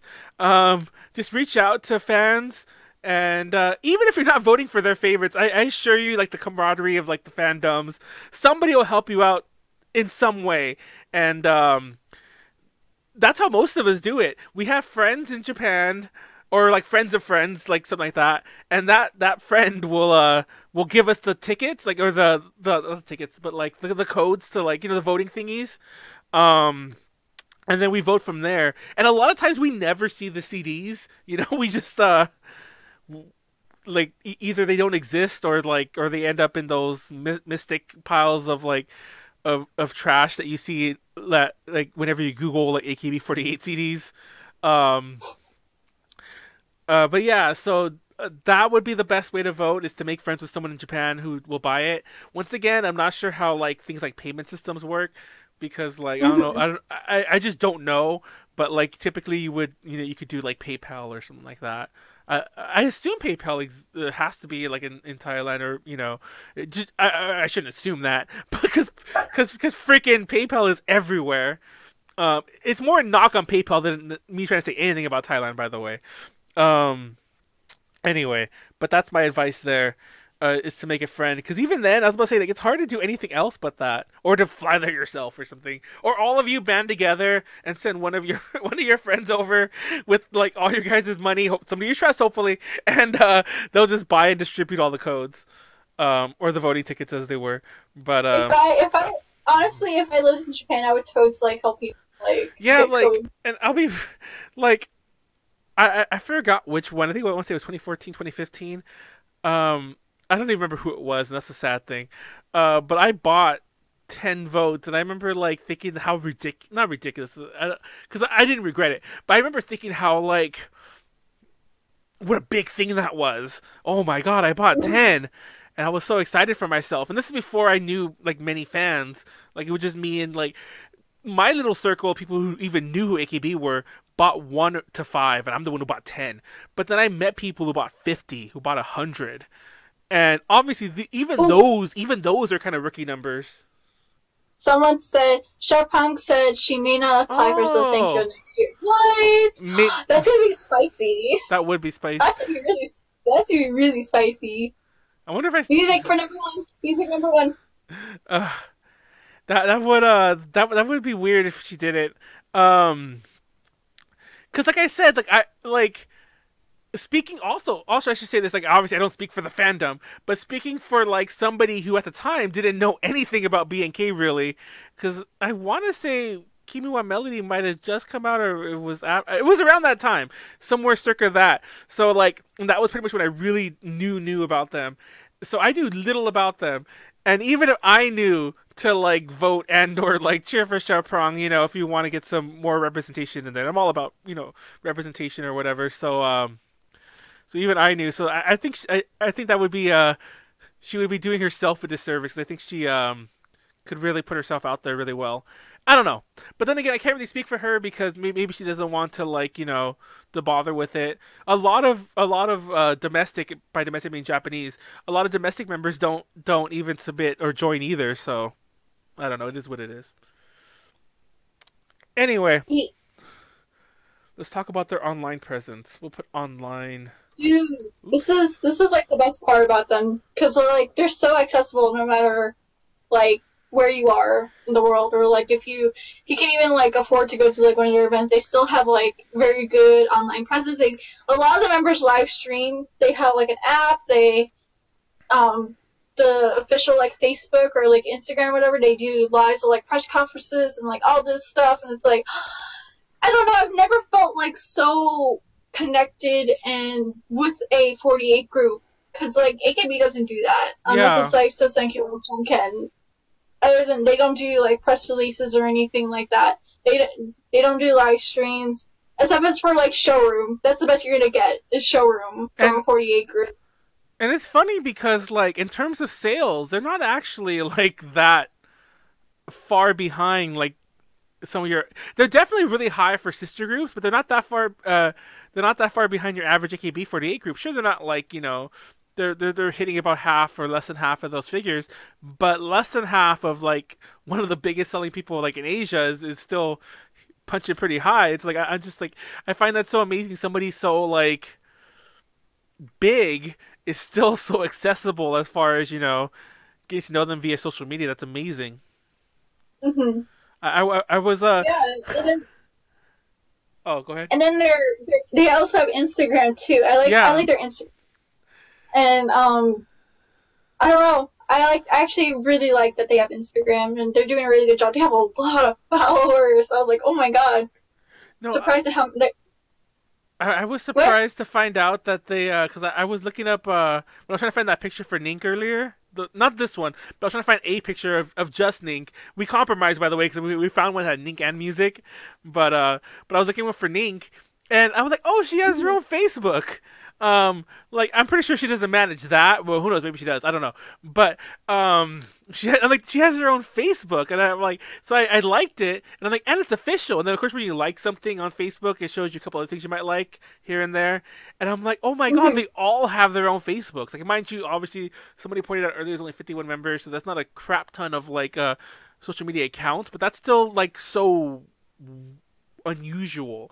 Like even some smaller groups, they won't have that much individual stuff. They'll still have they might be more accessible in other ways, but they won't have their own Instagram usually, or you know things like that. But Mhm. I don't know. Yeah, and I like it that they have a big online presence, mostly because I get to be able to see all their stuff and what's going on, even though I'm all the way like a million miles away. It makes me feel loved and appreciated. Like they know Yeah. there's an audience out there beyond like their country, so they try to give as much advantage to see stuff than compared to like AKB and the Japanese sister groups. Like I like that. I I appreciate that. haven't obviously I haven't tried, and right now I can't really do it with my setup because I have some weird internet tonight. But we used to do a thing where we were like, do they all have Twitters? Huh? Do they all have Do they have Twitters? Twitter? Do they have No, they Twitters? don't have They don't Twitter. have Twitter. See, that wouldn't work anyway. See, never mind. They have a Twitter for the BNK one, but Yeah, they have a Twitter for BNK, but they don't have individual Twitters. Also, I know about AKB Star Kepper. I really want to get that, what? but I don't think it's available in my country. I have to double check. Oh, speaking of which, There, it's funny you there is mentioned a that. BNK. Huh? It's funny you mentioned that about the game. You mentioned the Hmm. app last time, and obviously I just forgot all about it. But it wasn't until I saw this again. I'm like, is that app available on the like the American App Store or whatever, or do you have to like I'm looking it up right now. like because obviously for the record, like that wouldn't stop anyone, especially an app. An app is really easy to get. You just download Oh, those files for it's it. not here. It's not there. The official one's Oh, here. the official one's there. Yeah, they have the official one, but I don't have Star Keeper. That I'm sucks. sad. Someone get me the APK for Yeah, I was about to say Disney. like that's all we need. We need the APK. What always sucks. I just need the APK because I have an Android. Unlike Yeah, some people who have an iPhone, I have Android, so I can download APKs. Just just send send me me. the deets. I remember before they translated like well, I remember which game it was, some rhythm game, and I remember like what always annoyed me, and maybe Starkeeper's not as bad, but like having to keep up with the updates. Um, but anyway, I'm gonna some do more research into it now because like I really want it. I'm gonna try to find an APK. oops, I clicked the wrong thing. So, anyways, that's their online presence. It's really big. TLDR, they have a really big online presence. It's cool how accessible they are. I want to go. I'm gonna go like start adding them. No, You found it? so sad. Oh, It's nothing. available in my country. I'm so sad. This is my death right here. This is what stops me from living. I need it too because it looks so fun. I saw gameplay footage of it. Uh-huh. Buy So, me an APK, guys. so let's move on to actually real fast. Actually, no, we'll leave it there.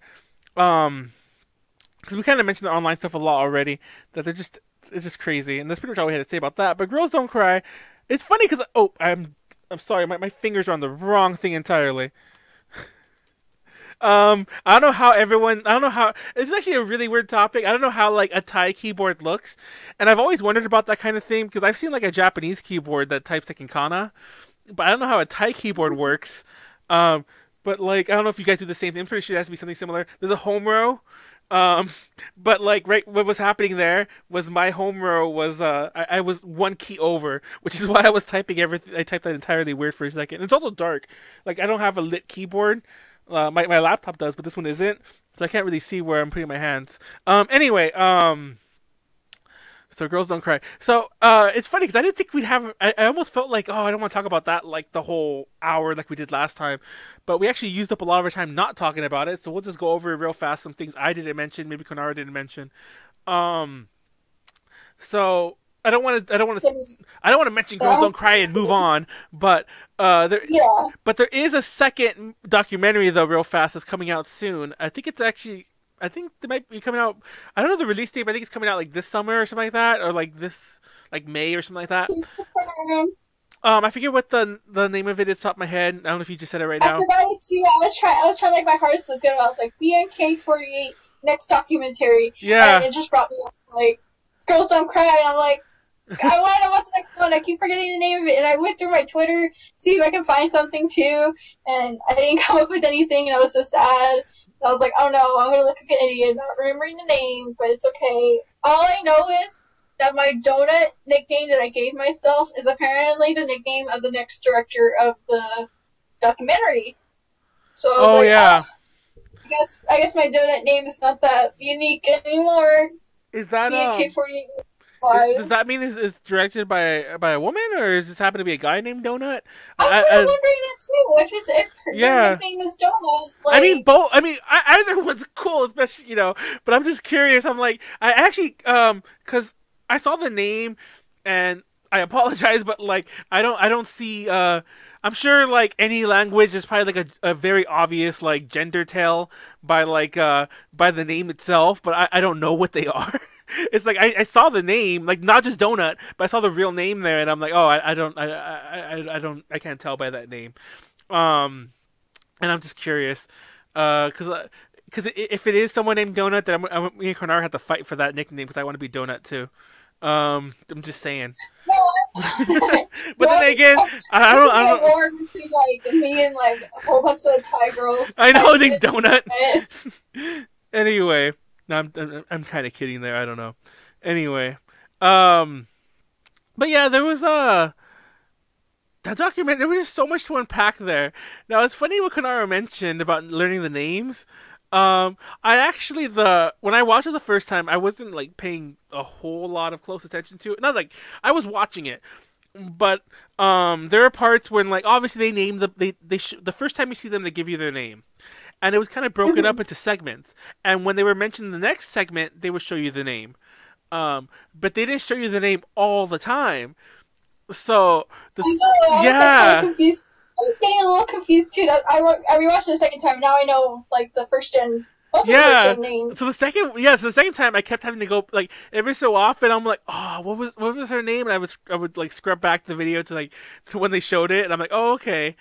So I actually. Like I said, I could like. Once again, I've only seen the document. That documentary was the first time I really put faces to names, but I could definitely pick them all out on a list, which is my one claim to fame for my BNK48 fandom. I could call out the first members' names, and it's funny because somebody in the chat mentioned they ended up deleting their comment too. I'm like, why is they ever delete the comments I like? But like about the Kit Kat thing and how they also do things. Yeah, apparently that is, like, at least they were saying that is supposed to be Kit Kat. It's just, once again, the way that, like, some of the stuff that we pronounce, like, that looks like we pronounce a certain way, but it really isn't. I think it's the other way. I think it's the flip version of that. It's a different, like, dialect. If I can say, like, a different way of just speaking. Yeah, it's the flip version of the Gorn thing. It's the flip version where, like, it was meant to be Kit Kat, but it was spelled out Kit Kat. for whatever reason, or maybe that's the way they, like you said, like they pronounce it, like the Maybe it T by was like PDT. copyright too, because they don't want I to get in know. trouble with Um, the like I saw that this is really really random aside. I saw this one movie one time. I don't think I don't remember what country it was. It wasn't Thai for sure, but it was some action movie where all the characters were named after like bubble gum and like, but they had like names. It was like Wrigley's and Pepsi. I remember that's the one I remember the most. It was a character named Pepsi, but like. Uh, they were clearly named after stuff, but I guess they didn't want to be copywritten, striked, or called out by the companies. They overly Romanized their names. Like the name was Pepsi. He was clearly meant to refer to the soda Pepsi, but they spelled it like like Peppsee, so that you couldn't really tell. You know what I mean? Like, and all like Yeah. there was like everyone had one. Like that's the only one I can remember. But so my point is it seems like that. Like I'm pretty sure if there was like if that movie had a Kit Kat character, their name would also be like, oh, it's Kid Kat. But yeah, it's a kitten. Everyone, it's a kitten.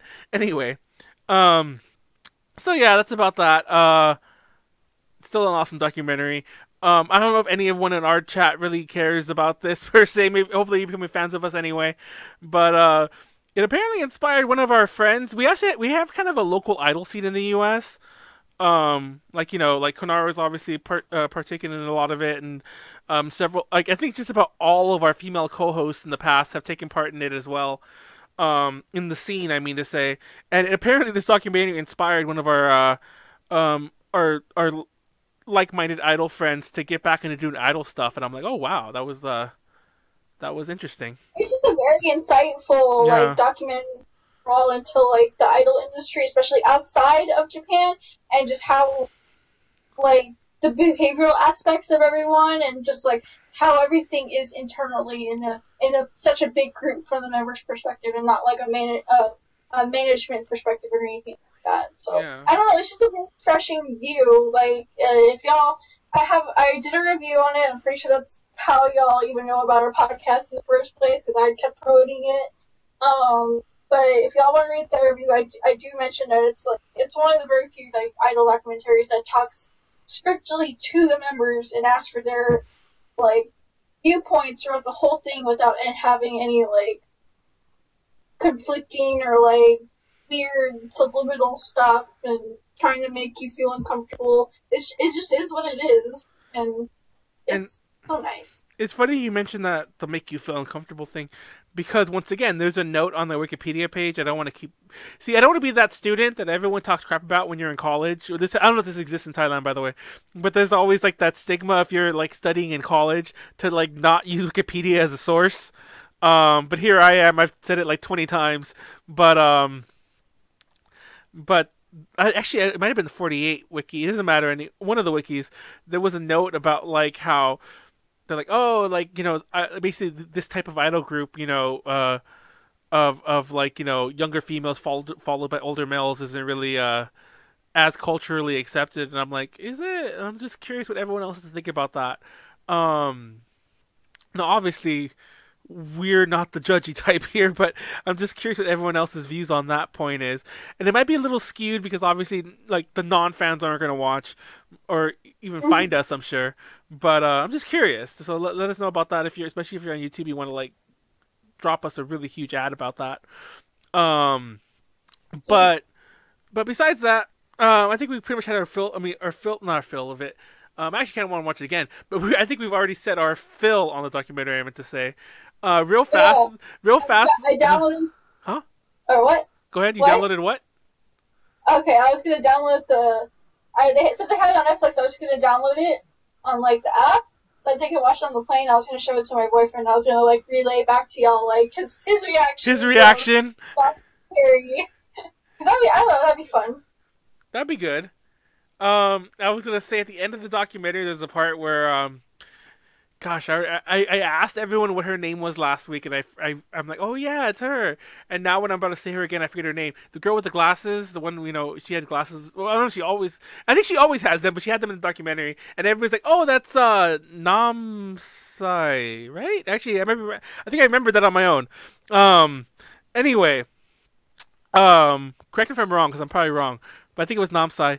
Anyway, there was a part where she mentioned, like, don't leave this as an open ending. All your movies end that way, and like, like for some reason that made me very intrigued to know what other work he's done, and I'm pretty sure he has a site. I probably should go just add him on Twitter, but I'm just curious if y'all have any titles you want to throw out there, like either in the chat or on YouTube. Just let me know, and I'll figure it out and watch some movies. Cause I'll be honest with you, I mainly watch a lot of horror movies, and I've seen many a Thai horror movie. Huh? Ooh, recommend me some good Thai horror. Well, I don't know if I don't know if anyone in the chat can recommend some other ones. There's of course we already mentioned Shudder. I believe I want to say I don't know, once again I don't know what these titles are in like Thailand. These are like the I'm pretty sure they're clickbaity titles in the U.S. There was like Art of the Devil, I want to say it's called, which I forget what it's called in this original Thai. And there's a slasher movie, so something Beach. I forgot what it's called. That's another good one. But I'll dig them all up, and some of them I don't. Some of them I have through like bootlegs that don't have proper English titles, and I just like, oh, it's that one movie where, and somebody might know this title by me talking about it. It's that one movie about a movie where somebody died in the movie, and their spirit is haunting the crew. So I don't know if anyone could tell me what movie that is. Anyway, that sounds like some Nightmare on Elm Street. No, yeah, it's a good one. It's a crazy one. I forgot what the name of that movie is though, and it's very meta. It's very meta. I think it ends with the movie being released in theaters, and they're implying it's like you watching it, and it's crazy. Anyway, I'm pretty sure you guys know what I'm talking about because if it came to the U.S. Not officially, but if it got to the U.S. in any kind of bootleggy form, it was probably mildly big in Thailand to warrant the bootlegging and English subtitle markets. Anyway, sorry for that aside. That's our random. Girls don't cry. Maybe they cry when they watch horror movies. I don't know. Sorry. Anyway, so let's talk about our favorites. I think that's our last topic actually before the future stuff. So we're actually doing good on time. So who's your favorite member, Konaru? Music! No, I'm just kidding. She's actually really great.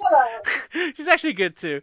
My favorite member, to be fair, to be totally fair, if you'd have asked me before the documentary came out, I would have said music too.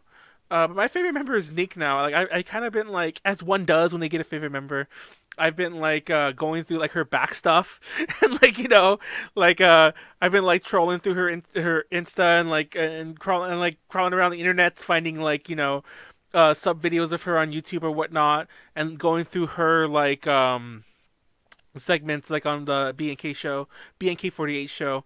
So she is my favorite. My girl is my background picture. See, are you on my level? I'm at that level where I have like, I actually used to always have like my Oshi peoples as my phone backgrounds, like, but then I had I don't know if this is like too much personal. I don't think our normal cast really watches, but I had like a girlfriend for a while, and a secret girlfriend kind of for a while, who was like, why do you always have these idol girls? So I'm like, I'm just not gonna put anyone back there, and now it's still not anyone. But anyway, mine is music, and yeah. I'm gonna put I'm Nink a girl, so it's okay. I'm gonna put Nink on mine, and then everyone's gonna think I'm weird again. No, remember when I used to have Heidi on mine? Or I don't know if you ever knew me back then, but I used to have Heidi on. That's weird. That is weird. So I like how that's weird. No, mind you, okay, to be totally fair, I had Heidi on my lock screen, and when you unlocked it, it was Tiffany.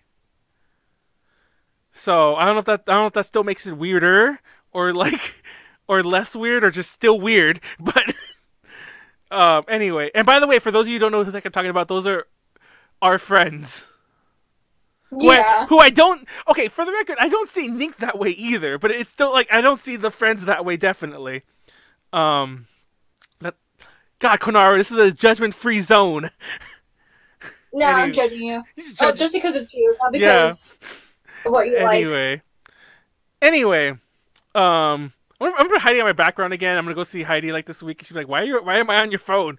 Now that'll probably be a little weird if Heidi. But then again, at the time, Heidi knew. It's not like and Tiffany knew too. But anyway, you were on my phone background when. Anyway, sorry. This is stuff that we don't have to go into on the podcast. Anyway, we're weird people. We are. Sorry. Believe it or not, we've actually had kind of like, I don't want to say off nights the past times you saw us, but we've been a little more subdued. We're usually a lot more wild and like random and like, so yeah. So if you ever want to tune in at our other episodes, we have a lot of good ones coming up planned that that we're gonna start doing again. Konaru's gonna be gone next week, obviously, but if you tune in, you might be like, You, "Oh, this is so different."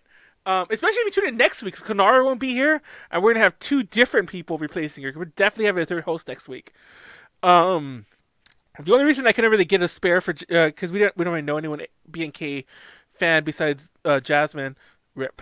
But anyway, favorite single. What's your favorite single?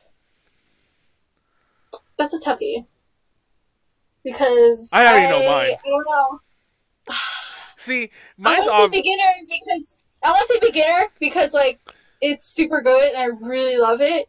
But that's like my favorite MV, and I think I'm just linking No, my that's what I favorite was saying. MV to my favorite song, and so I don't want to like say that. But if I really, really had to choose, I say Sonichi. Oh, really? No, like I Yeah. actually okay. Because see, I'm gonna cheat here. So, like you said, my favorite actually MV says its own thing. Never mind, I'll say that next. But this doesn't have a list. So Shonichi is my favorite song that I never listened to before. So it kind of almost becomes my favorite new song. I never cared about that song What? before, but for some, I mean, I've heard it before. Dude, that's my bob. No, I've heard it. That was like one of Yeah, I've heard it in passing. It's always that song. Like you said, if you put on a concert, it'll be there. everyone will get hyped for it. But that was the first time that I've really heard it. I'm like, oh man, this is a good song. But my real favorite one is clearly Kimiwa No. Melody. Actually, I take that back. I like Yume en Route, which was the B-side to the Kimiwa Melody. Oh, you see, I haven't heard all the B-sides. I know that song though, but I haven't heard. Okay, and can I add another one? Because there's actually pretty tied. I like Temo Demo Namida, but with Music and Shorthand duo. Oh, where's that one on? BNK Festival. Oh. See, I haven't heard any of those songs. I think I just discovered that Dude, single they're so really good. existed. I'm gonna put them on now, because like especially my Temo God. Demo. That's a bop. That's a bop. I mean. So favorite MV. I think we both are gonna be equal here. It's Beginner. Yeah. It's without a doubt Oh, Beginner. And Konaru's all jamming out over there. I did like the River video a lot too, though. Like River was, I assume that video was just made for the album, so it wasn't its own single. But River had a really good MV. But yeah, I think it's without a doubt gonna be Beginner. So it is what it is. That we praised it earlier, but really, it's awesome. I actually didn't say this earlier. I don't think. I think I kept thinking it, but Konaru was talking, so I forgot when it came back to me. But like, I was watching it earlier this morning, and I kept like rewinding it. Like, you should rewind it. I kept like going back to go watch like some of my favorite like fight parts, and I'm like, oh man. And I'm like, oh yeah, there's a song going on too. But there's some like I have like It's such a good music video. yeah, from this little like 7-minute music video, like I have favorite parts, and it's just like what the hell. I mean, it's good. Don't get me wrong. I'm not saying that one shouldn't, but that's definitely my favorite one. Kimiwa Melody has a really nice one too. It's very AKB48y, if that makes sense. Like that and Koisuru, Fortune Cookie feel like not that they were copying, because especially Kimiwa Melody, that video was done differently stylistically, a bit. There were references, obviously, but those two videos felt the most that they could have been AKB48 videos. Obviously, the girls would be singing different language, but they felt like they could have been like videos for AKB48. Favorite promotional collab. I see. It has to be. I like the car one. I'm not sure what company. I forgot what company. I think it was Toyota. But they did like a whole big call up thing. Yeah. Where they were all. I think some of the members were learning how to drive, and that's how Shorthand got her license. I think was through the help of that collab, because she learned. I think she learned how to drive a car through that. I'm gonna actually look that up because I'm not too sure. See, BNK48. What is it? Toyota? No, I don't think it's Toyota. Car. I'm gonna look at just BNK48 car. I already kind of spilled mine. I told you already. It is funny because I actually didn't notice that at all until this second, that there was a favorite collab thing, but it was definitely the Samsung J8 thing. Like, and that was an accident. That was an accident. That was literally me just like digging deep, finding things, and I'm like, hey, it's a Samsung J series. It's like, it's my phone, and I'm like, oh look, I need a new one. I'm gonna buy it because they told me to. The subliminal messages I were. know. It's crazy. But yeah, it's pretty it's just hilarious. I'm like, hey, look, it's a Galaxy It J-suit. was it was a Toyota. Yeah. I confirmed right now. But I'm not too sure if it was Chopin that's how she got her license was through this collab. But yeah, I remember there was like a few videos out there that were like some of the members like looking at the car and being like, "Oh, it's so cool," and they were all driving, and then they were like doing like a driving challenge and everything, and they were all driving the car, and I was like, "Oh, that's so cool." But yeah, So that's yeah. my favorite. So let's talk about the future. Also, speaking of the future, if you ever watch our podcast in the future, I only say this. Did I spell that right? I can't see. Oh yeah, I did. Um, I only say this because like I kind of coughed into it right now.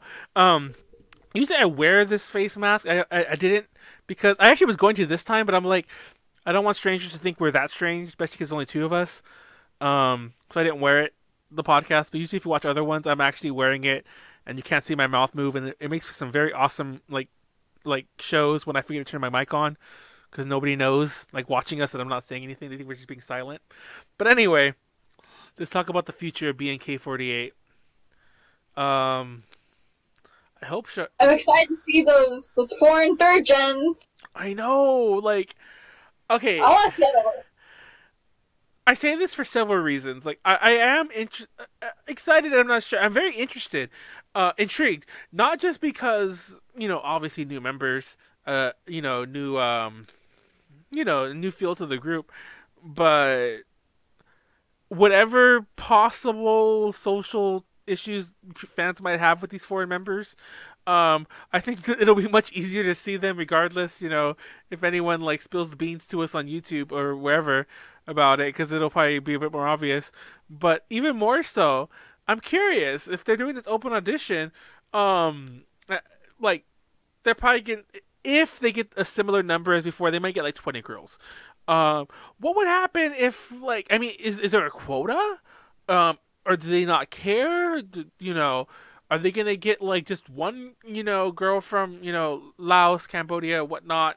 Or are they gonna get like an even number? Or are they just leaving it wide open? Like, can the next gen like be predominantly Laotian, Cambodian, and so on? Um. Anyhow, I don't know. I just It's find that interesting. interesting. I just Yeah. can't wait. I just can't wait just to see it all go down. Like I'm really excited for it. Um, What do you think their next single will be, or the next like what the untapped next single, songs? I don't Have they done know. heavy rotation? Because I haven't come across. I mean, I think they have performed it, so I guess they kind of They already. performed it, I So you think. know what? Never mind. I take that back because they have Okay, performed it. hold on. Let me get my 10th anniversary. Which one? I'm trying to think of what other I'm a singles. proud owner of the 10th anniversary edition. Oh, you got that? Where'd you get that? Yeah, I got it for my birthday. Oh my god! But where? You got it on like? In Japan. Oh, they carried it. Is that the Japanese version or just? Yeah, it's a Japanese version. Oh, okay. Let me see. Is this book? Yeah.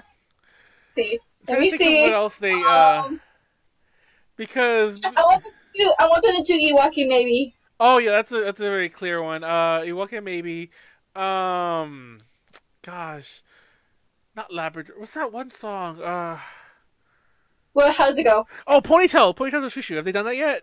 Oh, that'd be a good summer one. Okay, now real talk. I really thank God I remembered this. Okay, this was like a random note I was having in my head. Now, mind you, AKB48 has stepped back from this big time, so maybe this is just not a thing in the modern world anymore. Period. But like it used to be, and I'm pretty sure some of the BNK fans who are fans of AKB would know this already. It used to be that every summer there would be the summer single, and the reason that reminded me was because Ponytail to Shushu was one of them. Correct? Am I right? Yeah, I'm right. I'm trying to remember the video, but yeah, it was one of the ones, and they usually got criticized because they would have like they'd be them in a bikini on the beach. But I don't know. In my opinion, Huh. don't get me wrong. In my opinion, like it never got worse than heavy rotation, and they weren't. Uh-huh. The other bikini ones would just happen to be them in a bikini. There is one when they were like, what was the one when they were in the white bikinis? I thought that one was a bit more Oh, Manatsuno sounds good. Yeah, that one was a bit more sensationalized, but like Ponytail Shushu is the perfect one. Like that was just girls on the beach. Um, It I, was. like there was nothing. If you saw other things in that, that says more about you. But Yeah, that's how I always put it. Like, if you're not a fan, but you still see it as sexualized, and everyone's sexualizing everything, and just say, well, that's a problem with your mental capacity. You should probably get that checked. so yeah, that said, I'm curious what the Thai fans have to say about BNK potentially doing things like that. Because What? They have new ads for the Toyota BNK thing. Oh my god, my whole life is it's. Oh my god, I'm watching it now. I know I clicked on it too. I'm like I kind of debated about it. I'm like, should I click on it? I'm gonna click on it anyway. Look at Foon. She's so cute. Oh my god, this is my whole life. Yeah, definitely favorite color. Look at music. I know. Like, Rainbow. I'm about to say, it's like you're gonna lose your shit because Rainbow's there. I mean, Rainbow because music's there. Sorry, got me saying all this. Anyway, you see music and you lose everything. Oh my god, I love her. She's my handsome tomboy. But besides, God, I train of thought there. That's my biggest thing is if summer singles are a thing, I really feel that they're ripe for like a Ponytail to Shushu song if they haven't done it already. I feel like if they performed it at all, it would be weird to backtrack and release it as a single because it's just like the reveal is gone. Especially if they performed it with Thai lyrics, like that's like the most special part of it. If you already got rid of that factor, I feel like what's the point of ever doing it as a single?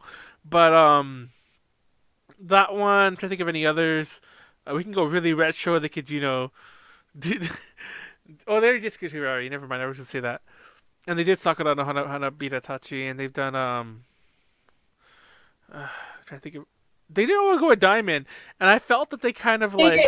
I felt they kind of like not wasted that, but that should have been one of the earlier singles too. I guess I don't want to telegraph them for just repeating AKB48, but yeah, that would have been interesting. I guess that's about all my songs I can think of top of my head. Oh, if they haven't done Uza, which they might have. No, I want to see Uza really bad. Yeah, Uza would be a really good one, and that would be a very big. BNK just did that one recently. Oh, they did. Like I think the previous single before High Tension, which is their current single right now, they did Uza, and I was like, yeah. They could do Teacher. Oh no. Yeah, I don't know if they would do that song. Foon would like that because Foon used to do K-pop. Yeah. I'm pretty sure everyone knows Teacher. That was a big song, and that was the Senbatsu lead-in single, correct? Yes. So yeah, I'm pretty sure that the BNK fans would have known that just because of that. If they didn't know of it before, obviously, but they would have known it because that was the lead-in single if they were interested in Senbatsu at all. But Sentimental Train, I don't know because I feel like they haven't done too many of the strong ballady type singles, also the summer singles, but the strong ballady type singles I think would. I wanna see them do Love Trip. Yeah, that would be a good one. But like, Bokutachi, the one we said earlier, Bokutachi. If they haven't done that, if they haven't done Teacher, there's some good. Well, not Teacher. The other one I said Uza. So those would be good ones. Even though Uza isn't a soft one. But anyway, what other future stuff can we talk about? I already mentioned the my whole thing. How I think there's going to be at the very least a decent size. So thank you. Prediction. Oh, wait, we already talked about that. And I already mentioned how I feel that there should be there will be a pretty decently sized Exodus in come like 3 more years, if not all the first year members, but definitely enough sizable amount that it's noticeable. It's like and then it'll be one of those things that every idol fan has to deal with at some point in their lives, when like a huge chunk of the people they cared about just up and leave. Rip. Mm-hmm. So, anyhow. Yeah. Anyhow, I think that pretty much wraps our show. I can't think of any of the future topics because we touched upon a lot of the future stuff already. I'm curious to see what the second documentary is. That Oh said, yeah, I'm really because excited for that documentary. yeah, like they already mentioned. They already mentioned. We already know it's done by someone else, obviously. And even if it wasn't, I don't think I'd want to see the same kind of style again. So I'm curious where the person will take it, and maybe they will do the same style. I don't know, but I'm interested in either way. If I'm not mistaken, also, when the first one came out, not a lot of it, but there was a good amount of like archival things. Because I don't think that their shooting started like concurrent with all this stuff. Like they weren't thinking to do a documentary from the get go. But this one I think Uh started huh. from enough time frame where it's all what they want to tell is already all captured. So I feel this one might have a more coherent film feel. So we'll see. Anyhow, I think that's our show. Oh, we're like exactly on time too. No, I noticed. Yeah. I noticed last week when we logged off and we were done, it was like second shy of 2 hours. It was like the most perfect we've ever done. Um, Oh my for god. those who usually watch us, we actually try not to go. We try not to hit 2 hours as I do. I always try to stop it between the 90 to 120 minute mark, somewhere in that window. Um, but we covered everything. On that note, next week, if you want to tune in, please. Next week I won't be here.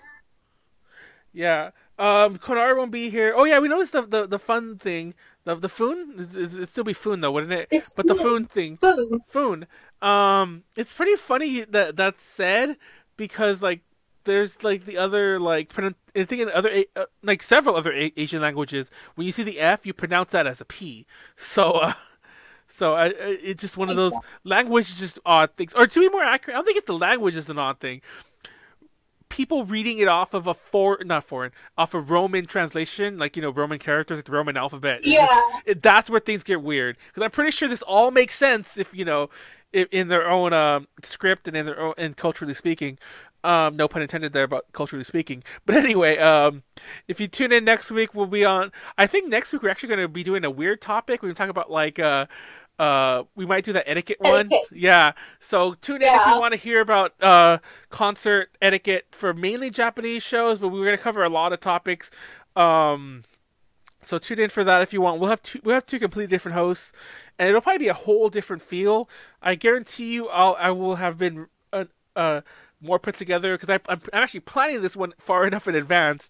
I'll be more put together. For Like once. I could be a bit more in character because I actually usually do get a bit more hype, and we'll have different hosts, and those hosts will bring in their own chat people, and then it'll be a whole different feel. But please tune in anyway. The more the merrier, as far as I'm concerned. So follow us on everything. Um, I'm going to be going you to be in Hong Kong. Hong Kong and Japan. So if y'all know places where I can go get BNK48 merch, or like in Hong Kong or in Japan, because like I'm not too sure. I've been trying to look it up, but it's super hard because it just leads me back to like Taiwanese or not Taiwanese, Thai shops or Thai music stores.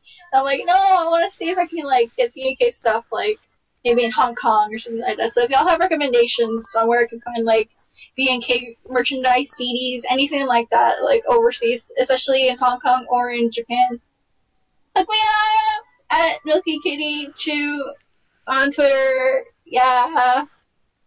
Um, yeah, everyone, just if you guys want to see us, tune in next week. Follow us on everything, social media, YouTube, all that stuff. I don't see us foreseeably covering BNK this far in the future, but we'll definitely be revisiting them like in a lot of other segments. And if Yeah. you're a fan of 48 groups in general, we mentioned this already at some point. We do want to cover, if not all of them, but several others in their own respective episodes. So please tune in to those as you see them.